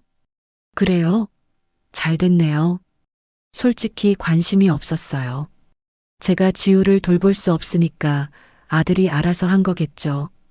순녀 씨가 조심스럽게 말씀하셨어요. 사실은 말씀드릴 게 있어요. 뭐예요? 제가 순녀 씨를 쳐다봤어요. 순녀 씨가 한참을 망설이시더니 말씀하셨어요. 저도 사실은 우울증 약을 먹고 있어요. 깜짝 놀랐어요. 네, 우울증이요? 순녀 씨가 고개를 끄덕이셨어요. 손주 육아로 1년 전부터 우울증이 왔어요. 병원 다니면서 약 먹고 있어요. 그런데 왜 저한테 말 안 하셨어요? 순녀 씨가 쓸쓸하게 웃으셨어요. 부끄러워서요. 그리고 당신도 힘든데 제 얘기까지 하면 더 힘들어 할까 봐요. 저는 순녀 씨 손을 잡았어요. 얼마나 힘드셨어요? 순녀 씨 눈에 눈물이 맺혔어요. 정말 힘들었어요. 손녀가 미운 건 아닌데 제 인생이 없어진 것 같아서요. 매일 아침 눈 뜨는 게 싫었어요. 왜 이렇게 살아야 하나 싶었어요. 제 눈에도 눈물이 났어요. 순녀 씨 마음이 너무 이해됐거든요. 저도 똑같았으니까요. 저도 그래요. 요즘 매일 그런 생각해요. 제가 말했어요. 순녀 씨가 제 손을 꼭 쥐었어요. 우리가 왜 이렇게 살아야 해요? 우리도 인생이 있잖아요. 맞는 말이었어요. 우리도 인생이 있었어요. 손주 돌보는 게 우리 인생의 전부일 수는 없잖아요. 순녀 씨가 계속 말씀하셨어요. 저도 처음엔 손녀가 예쁘고 좋았어요. 근데 일주일에 4일씩 돌보다 보니까 제 시간이 없어지더라고요. 친구도 못 만나고 취미 생활도 못하고 그러다 보니까 점점 우울해졌어요. 저도 똑같아요. 석 달 약속이 1년이 됐을 때 그때 정말 무너졌어요. 순녀 씨가 고개를 끄덕이셨어요. 맞아요. 끝이 안 보이니까 더 힘든 거예요. 우리는 한참을 그렇게 손을 잡고 앉아 있었어요. 서로의 아픔을 이해하는 사람이 옆에 있다는 게 위안이 됐어요. 순녀 씨가 조심스럽게 말씀하셨어요. 사실은 상담 선생님이 그러시더라고요. 우리가 스스로를 위해 선을 그어야 한대요. 선을 긋는다는 게 무슨 뜻이에요? 아이들한테 분명하게 말해야 한대요. 우리가 도와줄 수 있는 만큼만 돕겠다고. 그 이상은 안 되다고. 저는 그 말에 뭔가 깨달은 것 같았어요. 맞아요. 저는 지금까지 아들이 원하는 대로 다 들어줬어요. 석 달이 1년이 돼도 그냥 받아들였어요. 제 의견은 한 번도 제대로 말하지 못했어요. 근데 그게 쉬워요? 아들한테 어떻게 거절해요? 순녀 씨가 말씀하셨어요. 쉽지 않죠. 저도 아직 못하고 있어요. 근데 상담 선생님이 그러시더라고요. 우리가 쓰러지면 오히려 아이들이 더 힘들어진대요. 맞는 말이었어요. 제가 쓰러져서 지금 아들이 더 곤란해진 거잖아요. 순녀 씨가 계속 말씀하셨어요. 우리도 우리 인생이 있어요. 67살이면 앞으로 10년, 20년 더 살 수 있는 나이잖아요. 그 시간을 손주 키우는 데만 쓸 수는 없어요. 눈물이 났어요. 순녀 씨 말이 제 마음을 쳤어요. 맞아요. 저도 제 인생을 살고 싶었어요. 근데 어떻게 해야 해요? 이미 1년 하기로 했는걸요. 순녀 씨가 제 손을 꼭 쥐었어요. 당신 건강이 제일 중요해요. 의사 선생님이 3개월은 무리하지 말라고 했잖아요. 그럼 그 시간 동안 아들이 다른 방법을 찾아야죠. 아들이 제 말을 들을까요? 들어야죠. 당신이 쓰러진 건 아들 책임도 있어요. 아들이 책임져야 해요. 순녀 씨 말이 맞았어요. 저는 각성을 했어요. 그래, 나도 내 인생이 있어. 나도 나를 위해 살아야 해. 순녀 씨가 떠나고 저는 많은 생각을 했어요. 지금까지 저는 아들을 위해, 손주를 위해, 다른 사람들을 위해 살았어요. 근데 정작 저 자신을 위해서는 아무것도 안 했어요. 그날 저녁에 남편한테 말했어요. 여보, 나 결심했어. 무슨 결심? 아들한테 말할 거야. 이제 그만하겠다고. 남편이 놀란 표정을 지었어요. 정말? 그렇게 할 수 있겠어? 해야지. 안 그러면 나 죽어. 제 목소리는 단호했어요. 다음 날 아들한테 전화했어요. 저녁에 집에 와. 할 얘기가 있어. 아들이 무슨 일이세요? 라고 물었지만 저는 저녁에 얘기하자라고만 했어요. 저녁에 아들 내외가 왔어요. 둘 다 긴장한 표정이었어요. 제가 뭔가 중요한 얘기를 할 거라는 걸 눈치챈 것 같았어요. 거실에 다 같이 앉았어요. 남편도 옆에 있었어요. 저는 심호흡을 하고 입을 열었어요. 나 이제 지우 못 봐. 제가 단호하게 말했어요. 아들이 깜짝 놀랐어요. 엄마, 갑자기 무슨 말씀이세요? 갑자기가 아니야. 나 지금 몸이 너무 안 좋아. 의사 선생님이 3개월은 무리하지 말라고 했어. 더 이상 지우를 돌볼 수 없어. 며느리가 당황하는 표정을 지었어요. 그럼 저희는 어떡하라고요? 너희가 알아서 해. 어린이집에 보내든지 돌보미를 쓰든지. 제가 말했어요. 아들이 엄마 근데 우리 형편상 돌보미 쓰기가 힘들다니까요 라고 했어요. 그건 너희 문제야. 나는 더 이상 못해. 제 목소리는 흔들리지 않았어요. 며느리가 울먹이기 시작했어요. 어머님, 제발이요. 조금만 더 도와주세요. 어머님 낳으시면 다시 부탁드릴게요. 안 돼. 나는 낳을 생각이 없어. 아니, 낳으려면 손주 육아를 그만둬야 해. 아들이 화가 난 듯한 표정을 지었어요. 엄마, 너무하시는 거 아니에요? 저희 가정 생각은 안 하세요? 그 말에 화가 났어요. 내 가정만 생각해? 내 건강은? 내 인생은? 엄마도 가족이잖아요. 가족이 서로 도와야죠. 도와주는 게 한계가 있어. 나도 이제 67이야. 체력도 안 되고 건강도 안 좋아. 더 이상 못해. 아들과 며느리는 서로 쳐다봤어요. 둘 다 당황한 표정이었어요. 남편이 제 편을 들어줬어요. 아들아, 엄마 말이 맞다. 엄마가 쓰러진 것도 너희 때문이야. 이제는 너희가 책임져야 해. 아들이 아빠까지 왜 그러세요? 라고 했지만 남편은 단호했어요. 너희 엄마가 지금 얼마나 힘든지 아니? 매일 우는 거 봤어. 이러다 큰일 나. 며느리가 계속 울었어요. 아들도 답답한 표정이었어요. 하지만 저는 마음을 굳게 먹었어요. 이번에는 절대 안 꺾일 거예요. 일주일 안에 다른 방법을 찾아. 그 후로는 내가 절대 안 봐. 제가 최후 통첩을 했어요. 아들 내외는 결국 아무 말 없이 나갔어요. 현관문이 닫히고 저는 한숨을 푹 쉬었어요. 떨리는 손으로 물을 마셨어요. 남편이 잘했어. 당신이 당신을 지켜야지라고 말해줬어요. 그 말에 눈물이 났어요. 남편이 제 편을 들어준 게 정말 고마웠어요. 그날 밤에 일기를 썼어요. 오늘 처음으로 내 의견을 분명히 말했다. 무서웠지만 해냈다. 나도 나를 위해 살 권리가 있다. 이제 그만하겠다. 하지만 마음 한편으로는 불안했어요. 아들 내외가 정말 다른 방법을 찾을까요? 아니면 다시 저한테 매달릴까요? 일주일이 지났어요. 아들 내외는 연락이 없었어요. 저는 집에서 쉬면서 몸을 추스렀어요. 순녀 씨가 매일 전화해서 안부를 물어주셨어요. 아들분이 뭐라고 하던가요?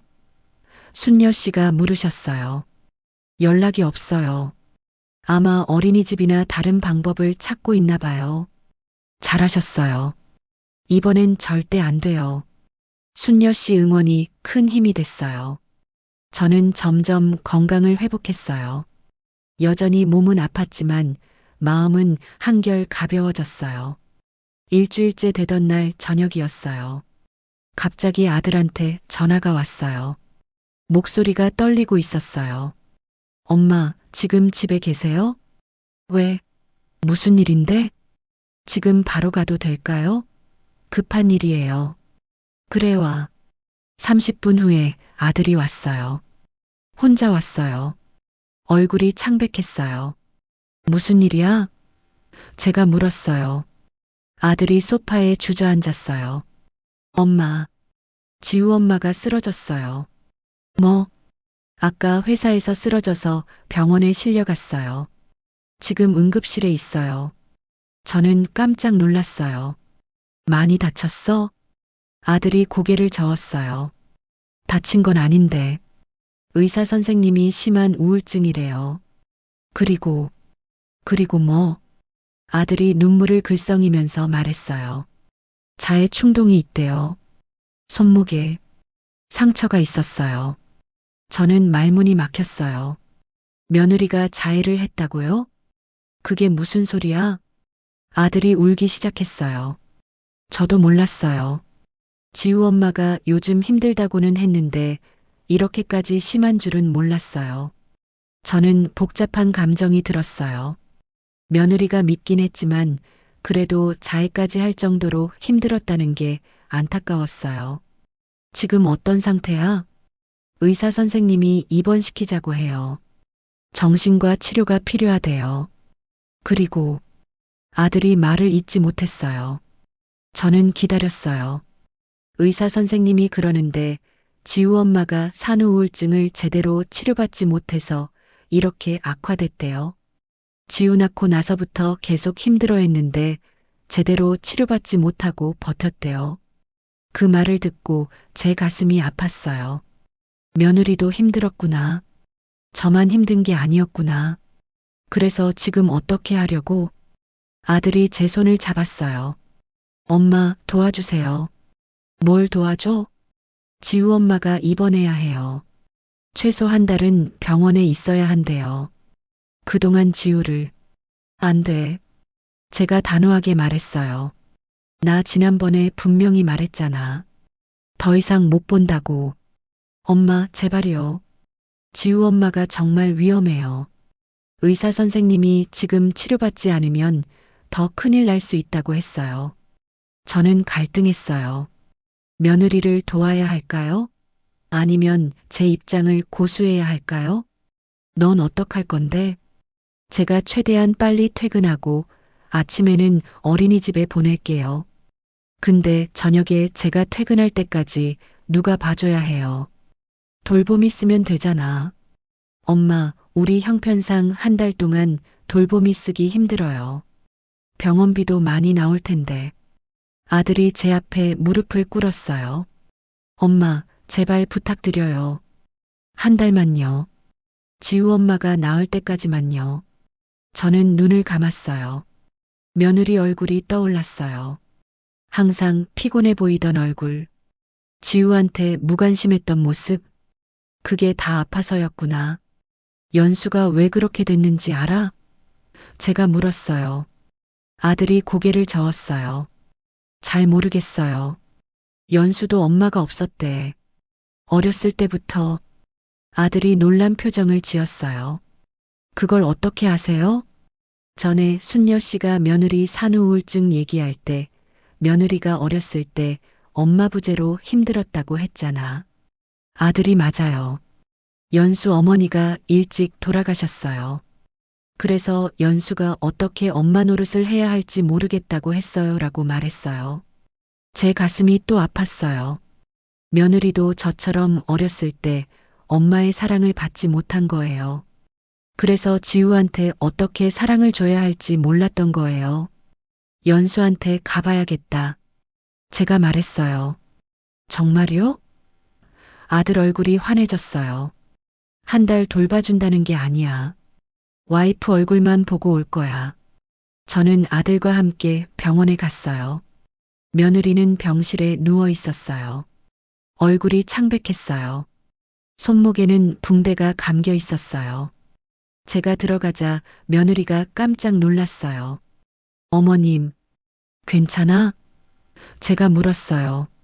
며느리 눈에 눈물이 맺혔어요. 죄송해요, 어머님. 제가 이렇게까지 될 줄 몰랐어요. 저는 며느리 옆에 앉았어요. 너 많이 힘들었구나. 그 말에 며느리가 울기 시작했어요. 네, 정말 힘들었어요. 지우 낳고 나서 계속 힘들었는데 말을 못했어요. 약한 사람이라고 생각될까 봐요. 너 엄마 얘기 좀 해줄래? 며느리가 눈물을 닦으면서 말했어요. 저희 엄마는 제가 5살 때 돌아가셨어요. 그래서 저는 엄마 기억이 거의 없어요. 엄마가 어떤 사람인지, 어떻게 사랑하는지 몰라요. 제 눈에도 눈물이 났어요. 그래서 지우한테 어떻게 해야 할지 몰랐구나. 며느리가 고개를 끄덕였어요. 네. 지우가 울면 어떻게 달래야 할지 모르겠고, 지우가 안아달라고 하면 어색하고, 저는 나쁜 엄마예요. 아니야. 넌 나쁜 엄마가 아니야. 그냥 몰랐던 거야. 며느리가 제 손을 잡았어요. 어머님, 저도 제 엄마가 없어서요. 어떻게 엄마 노릇하는지 정말 몰라서요. 그 말에 제 마음이 무너졌어요. 며느리도 저처럼 엄마의 사랑이 필요했던 거예요. 근데 저는 며느리를 이해하려고 하지 않고 미워하기만 했어요. 나도 엄마 없이 컸어. 제가 말했어요. 며느리가 놀란 표정을 지었어요. 네. 나도 어렸을 때 엄마가 장사하느라 거의 안 계셨어. 그래서 많이 외로웠어. 내 마음 알아. 며느리가 더 세게 울었어요. 정말요? 어머님도요? 응. 그래서 더 내 마음 알아. 엄마의 사랑을 받지 못한 사람은 다른 사람한테 사랑 주는 법을 모르거든. 며느리가 제 손을 꼭 쥐었어요. 어머님, 저 어떡하죠? 저 지우한테 나쁜 엄마예요. 아니야. 이제부터 배우면 돼. 천천히. 며느리가 정말 할 수 있을까요? 라고 물었어요. 할 수 있어. 나도 너를 도와줄게. 그 말에 며느리가 놀랐어요. 정말요? 저는 고개를 끄덕였어요. 제 마음이 바뀐 거예요. 며느리를 미워하던 마음이 연민으로 바뀌었어요. 며느리와 저는 어떤 공통점이 있었어요. 둘 다 어렸을 때 엄마의 사랑을 받지 못했어요. 그래서 상처가 있었어요. 그 상처를 지우한테 물려주면 안 됐어요. 병실을 나와서 아들한테 말했어요. 한 달 동안 도와줄게. 아들이 깜짝 놀랐어요. 정말요, 엄마? 근데 조건이 있어. 제가 말했어요. 무슨 조건이에요? 내 방식대로 할 거야. 너희도 부모 노릇 배워야 해. 연수가 태어나면 내가 육아법을 가르쳐 줄 거야. 아들이 고개를 끄덕였어요.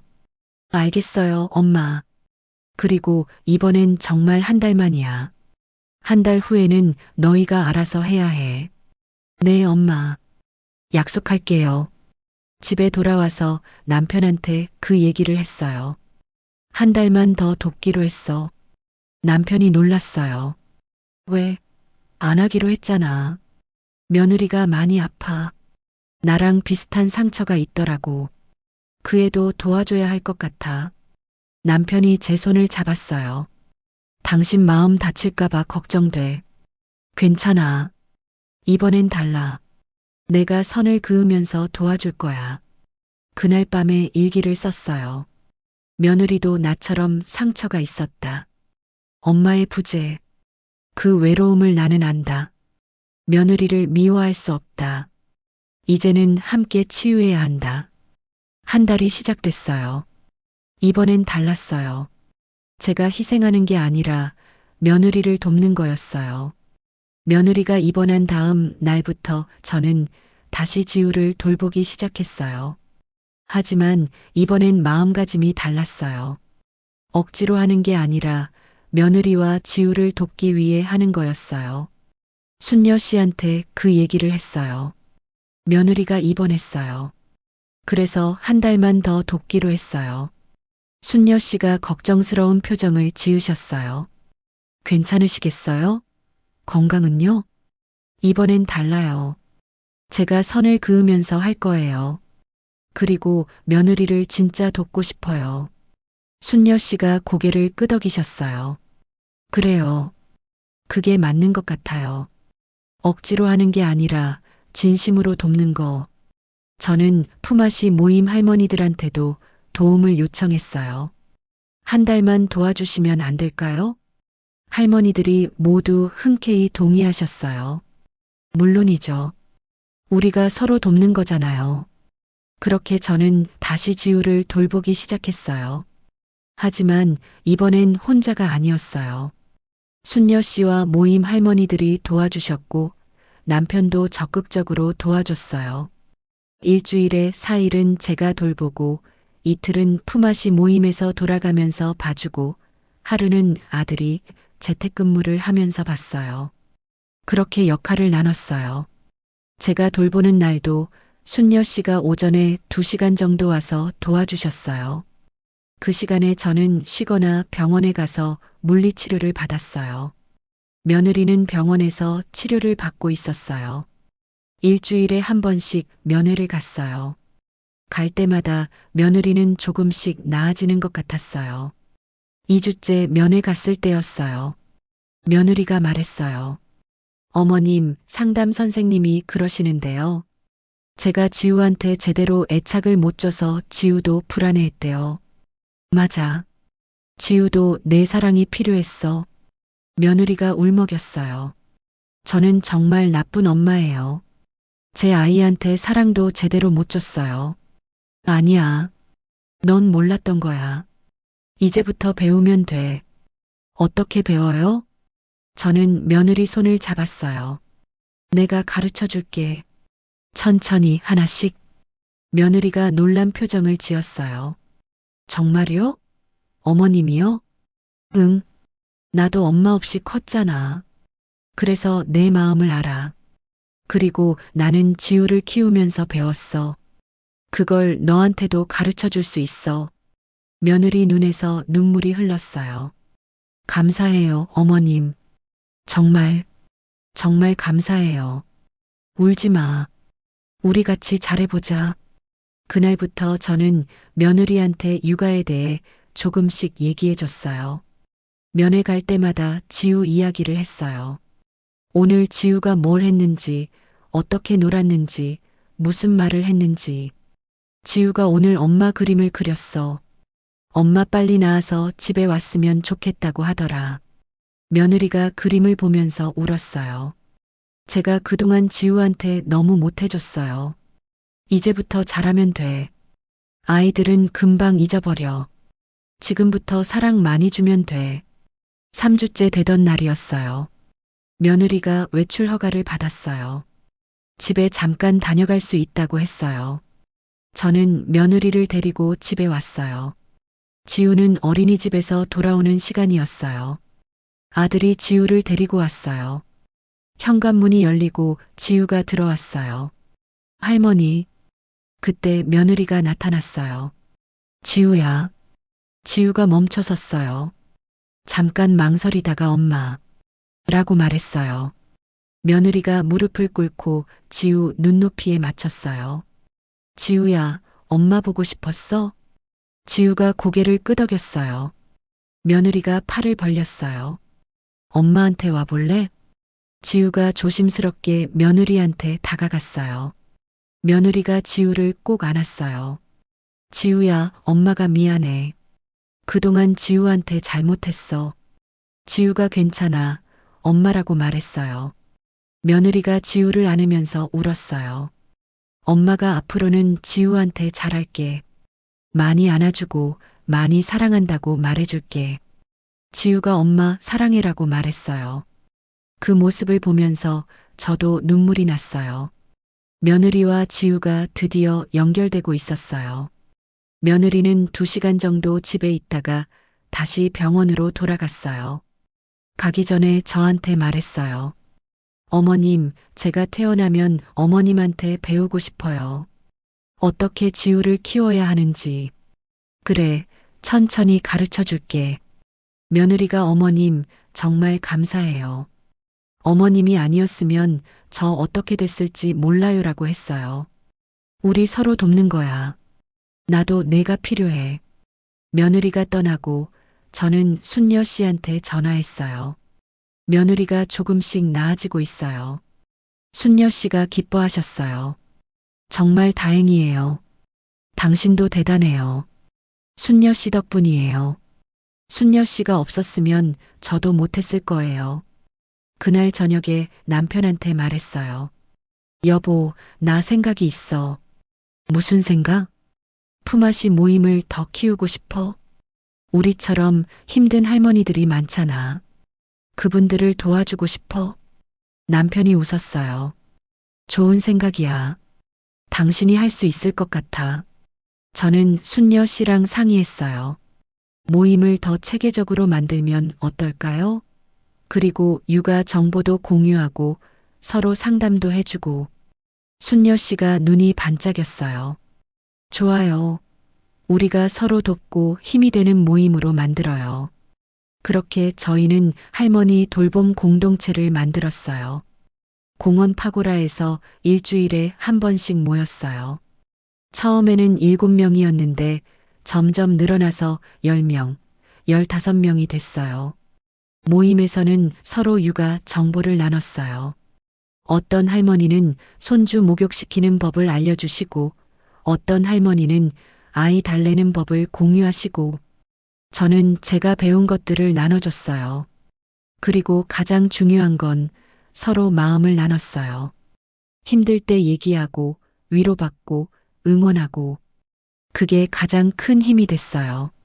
한 할머니가 저는 여기 와서 처음으로 제 마음을 얘기할 수 있었어요. 집에서는 아무도 제 얘기를 안 들어줬거든요 라고 하셨어요. 다른 할머니도 저도요. 여기 오면 제가 이상한 사람이 아니라는 걸 알게 돼요. 다들 똑같이 힘들어 하니까요 라고 하셨어요. 그 말을 듣고 뿌듯했어요. 우리가 만든 모임이 많은 할머니들에게 위안이 되고 있었어요. 며느리가 퇴원하는 날이었어요. 한 달이 지났어요. 며느리는 많이 나아져 있었어요. 얼굴에 생기가 돌았고 눈빛도 밝아졌어요. 집에 와서 며느리가 지우를 안았어요. 이번엔 어색하지 않았어요. 자연스럽게 안고 뽀뽀해주고 엄마 왔어. 지우야라고 말했어요. 지우가 환하게 웃었어요. 엄마, 엄마 이제 안 아파? 응, 이제 괜찮아. 엄마가 이제 지우랑 많이 놀아줄 수 있어. 그날부터 저는 며느리한테 육아를 가르쳐 주기 시작했어요. 하루에 2시간씩 며느리가 회사 갔다 오면 같이 지우를 돌봤어요. 지우한테 밥 먹일 때는 억지로 먹이지 마. 천천히 기다려줘. 아이가 스스로 먹을 수 있게 해줘. 목욕시킬 때는 물장난도 좀 허용해줘. 그게 아이한테는 놀이야. 지우가 뗐을 때는 화내지 말고 일단 안아줘. 아이가 진정되면 그때 얘기해. 며느리가 하나하나 배워갔어요. 처음에는 서툴렀지만 점점 나아졌어요. 지우도 엄마가 달라진 걸 느끼는 것 같았어요. 어느 날 저녁이었어요. 며느리가 지우를 재우고 나서 저한테 왔어요. 어머님, 오늘 지우가 저한테 엄마 사랑해라고 했어요. 며느리 눈에 눈물이 맺혔어요. 제 인생에서 가장 행복한 순간이었어요. 저도 눈물이 났어요. 잘했어. 내가 잘하고 있어. 어머님 덕분이에요.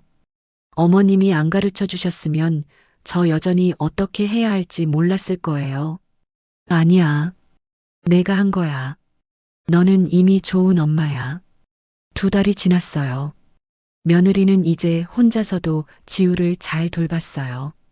저는 일주일에 이틀 정도만 지우를 봐줬어요.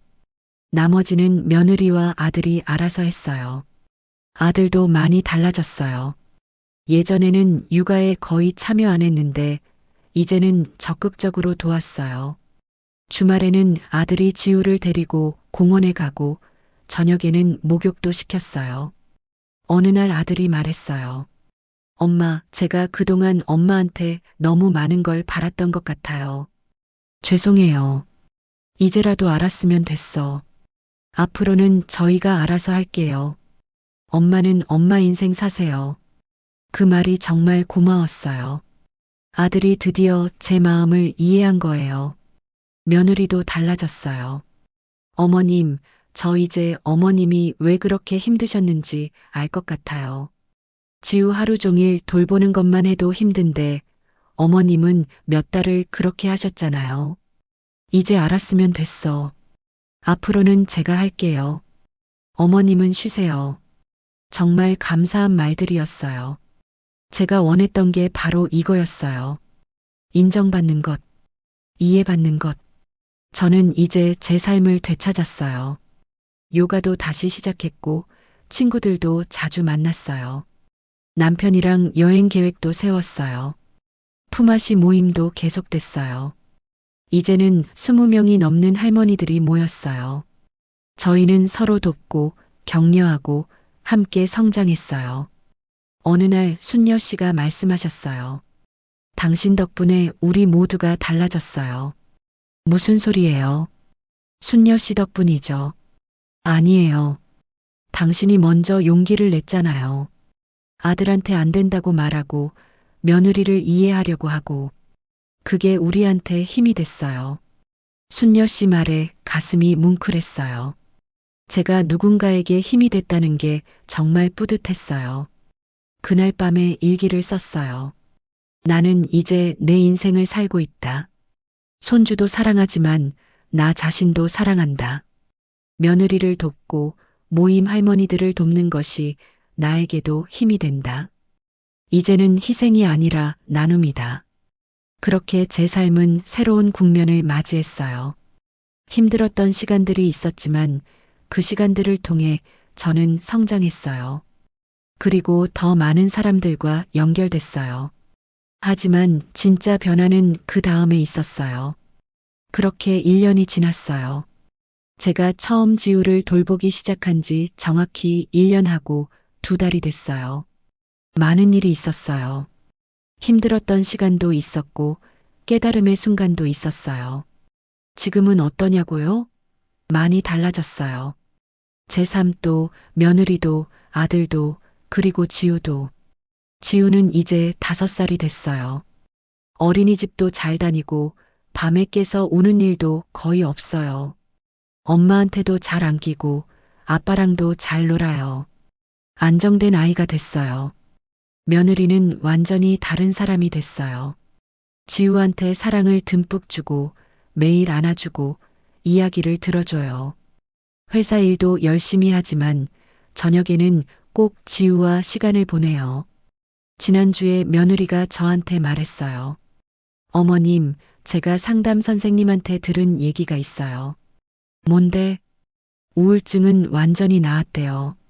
이제 약도 안 먹어도 된대요. 정말 기뻤어요. 정말 잘 됐다. 어머님 덕분이에요. 어머님이 저를 이해해 주시고 가르쳐 주셔서요.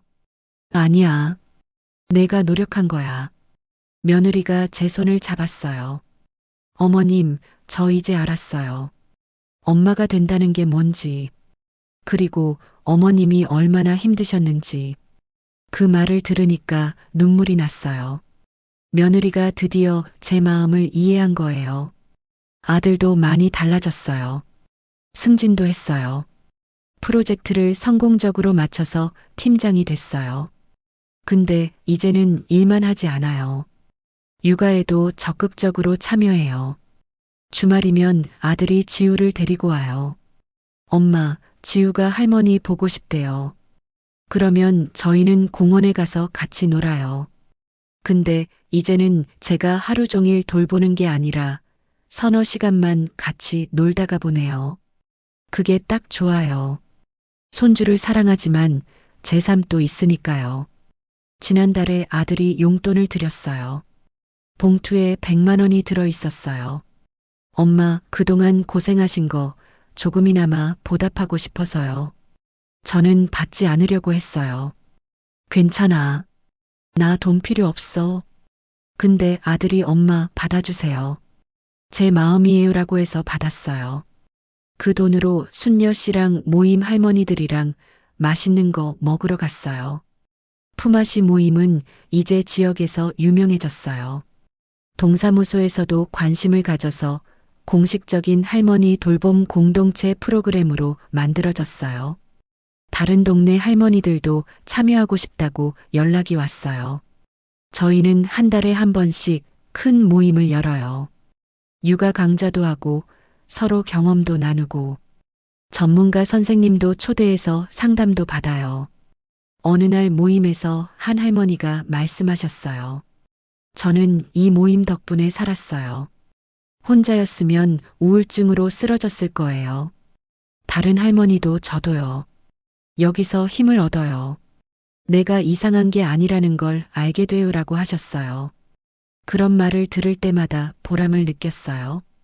제 힘든 경험이 다른 분들한테 도움이 되고 있었어요. 순녀 씨도 우울증이 많이 나아지셨어요. 이제 약 용량을 줄였어요. 의사 선생님이 조만간 끊어도 될 것 같대요. 정말 다행이에요. 당신 덕분이에요. 당신이 손 내밀어줘서 제가 버틸 수 있었어요.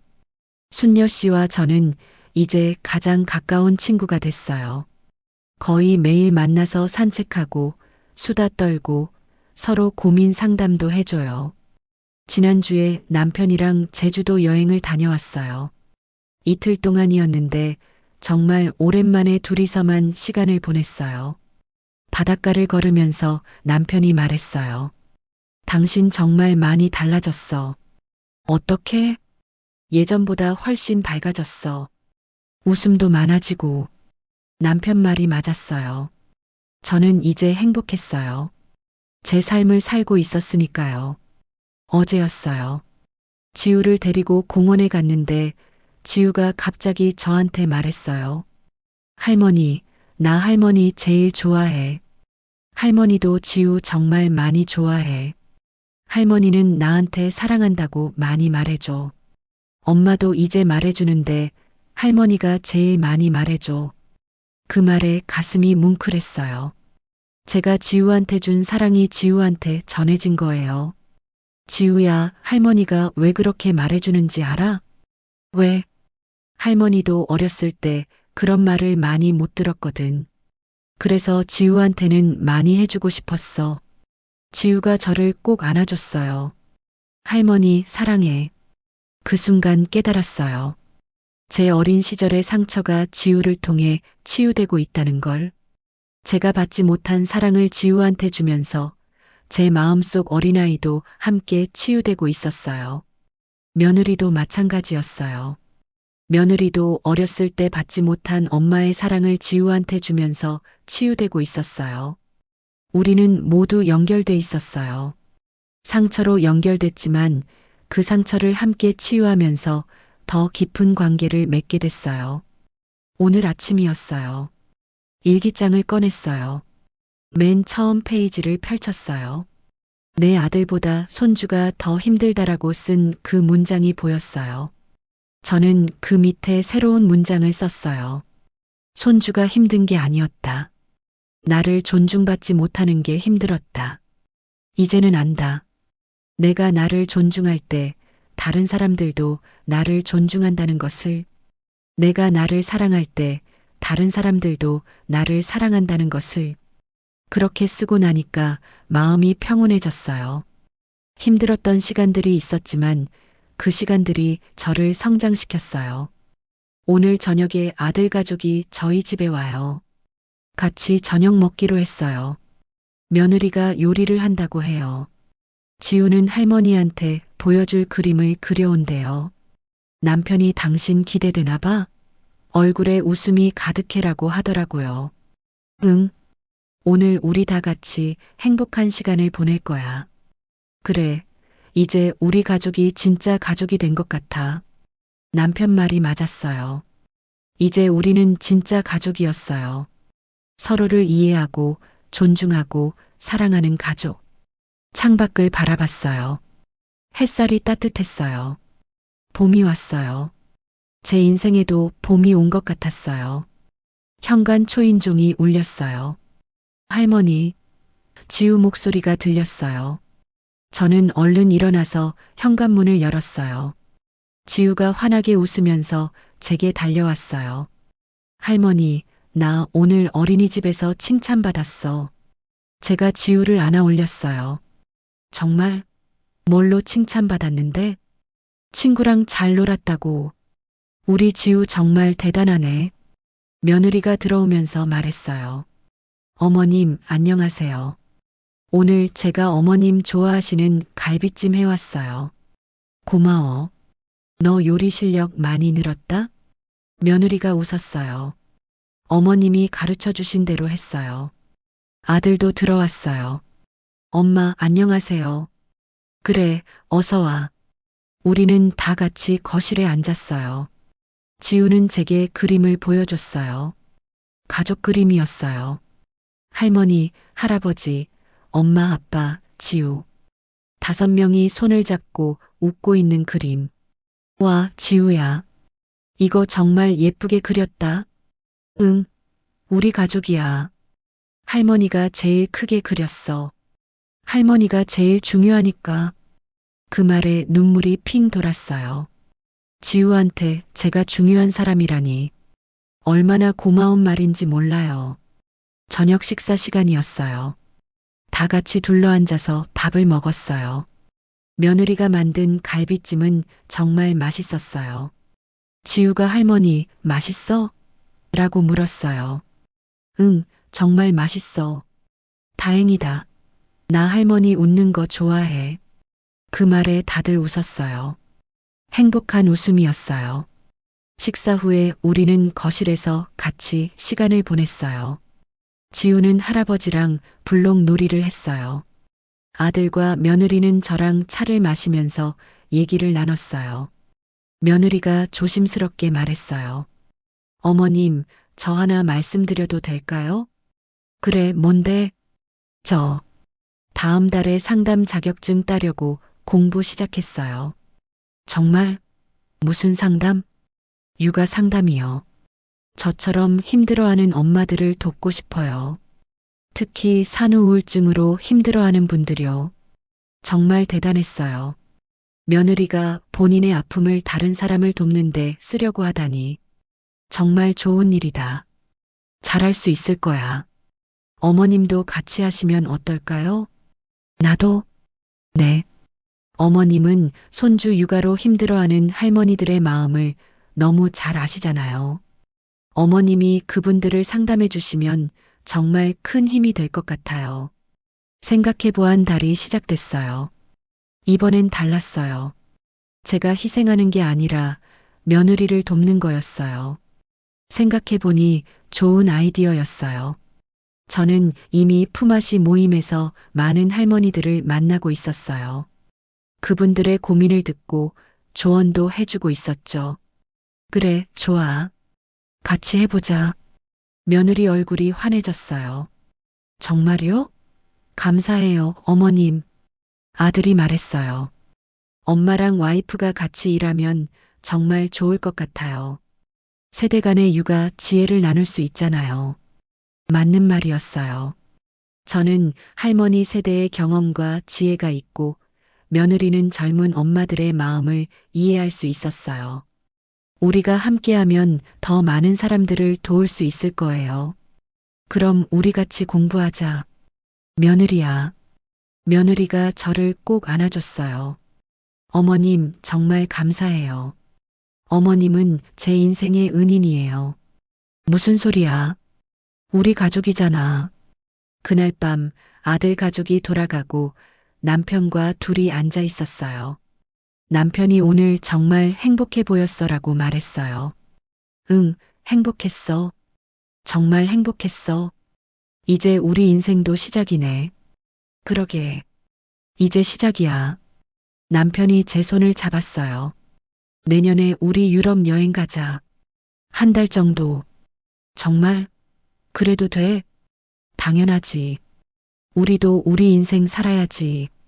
그 말이 너무 좋았어요. 우리도 우리 인생을 사는 거예요. 그날 밤에 일기를 마저 썼어요. 1년 전 나는 손주 육아로 무너졌다. 내 인생이 없어진 것 같았다. 하루하루가 고통이었다. 하지만 지금은 다르다. 나는 손주를 사랑하지만 나 자신도 사랑한다. 며느리를 이해하게 됐고 아들도 달라졌다. 그리고 무엇보다 나는 많은 할머니들과 연결됐다. 우리는 서로 돕고 힘이 되어준다. 손주 육아가 힘든 건 사실이다. 하지만 그건 우리를 존중하지 않을 때, 우리의 희생을 당연하게 여길 때 더 힘들다. 이제 우리 가족은 서로를 존중한다. 나는 나의 한계를 분명히 말하고 아이들은 그걸 존중한다. 이제 나는 안다. 할머니도 할머니의 인생이 있다는 것을, 손주를 사랑하는 것과 나를 사랑하는 것은 모순되지 않는다는 것을, 오히려 내가 행복해야 손주에게도 더 좋은 사랑을 줄 수 있다는 것을. 내년이면 68이다. 아직 인생은 길다. 이제부터가 진짜 내 인생이다. 며느리와 함께 다른 분들을 돕고 남편과 여행도 다니고 친구들과 시간도 보내고 그러면서도 손주를 사랑하고 이 모든 게 가능하다는 걸 이제 안다. 균형이 중요하다. 나를 잃지 않으면서도 가족을 사랑하는 것. 그게 바로 행복이다. 일기를 덮고 창밖을 바라봤어요. 밤하늘에 별이 반짝이고 있었어요. 예쁜 밤이었어요. 남편이 자는 방에서 코 고는 소리가 들렸어요. 저는 미소 지었어요. 평범하지만 소중한 일상이었어요. 핸드폰이 울렸어요. 순녀 씨한테서 문자가 왔어요. 내일 공원에서 봐요. 새로 오신 할머니 한 분이 계세요. 손주 육아로 많이 힘들어 하신대요. 우리가 도와줬으면 좋겠어요. 저는 답장을 보냈어요. 물론이죠. 내일 봐요. 같이 도와드려요. 그렇게 저의 이야기는 계속됩니다. 제 힘든 경험이 누군가에게 위로가 되고 힘이 되는 것. 그게 제 삶의 새로운 의미였어요. 손주 육아는 힘들었어요. 정말 힘들었어요. 하지만 그 시간을 통해 저는 많은 걸 배웠어요. 제 한계를 알게 됐고 제 목소리를 내는 법을 배웠어요. 그리고 무엇보다 저처럼 힘든 사람들과 연결되는 법을 배웠어요. 이제 저는 두렵지 않아요. 앞으로 또 힘든 일이 생길 수 있겠죠. 하지만 이제는 혼자가 아니니까요. 순녀 씨가 있고 모임 할머니들이 있고 며느리가 있고 남편이 있어요. 그리고 무엇보다 저 자신이 있어요. 저를 사랑하고 존중하고 지킬 수 있는 제가 있어요. 침대에 누웠어요.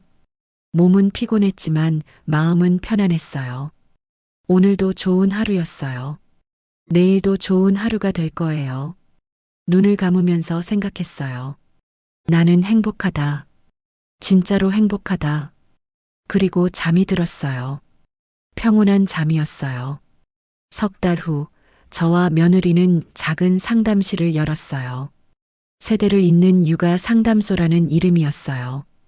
일주일에 이틀은 무료로 할머니들을 상담해 드렸어요. 첫 상담 날이었어요. 이른이 넘으신 할머니 한 분이 오셨어요. 손에는 일기장을 들고 계셨어요. 어떻게 오셨어요? 제가 물었어요. 할머니가 일기장을 펼치셨어요. 첫 페이지에 이렇게 써 있었어요. 내 아들보다 손주가 더 힘들다. 그 문장을 보는 순간 제 눈에 눈물이 났어요. 1년 전 제가 쓴 문장과 똑같았거든요. 저는 할머니 손을 잡았어요. 많이 힘드셨죠? 할머니가 울기 시작했어요. 네, 너무 힘들어요. 나는 뭘 잘못한 걸까요? 아니에요. 할머니는 잘못한 게 없어요. 할머니도 할머니의 인생이 있는 거예요. 제 인생이요? 네. 손주를 사랑하는 것도 중요하지만 할머니 자신을 사랑하는 것도 중요해요. 할머니 얼굴에 희망이 보이기 시작했어요. 며느리가 차를 따라주면서 말했어요. 저희가 도와드릴게요. 할머니 혼자가 아니에요. 그날 저는 깨달았어요.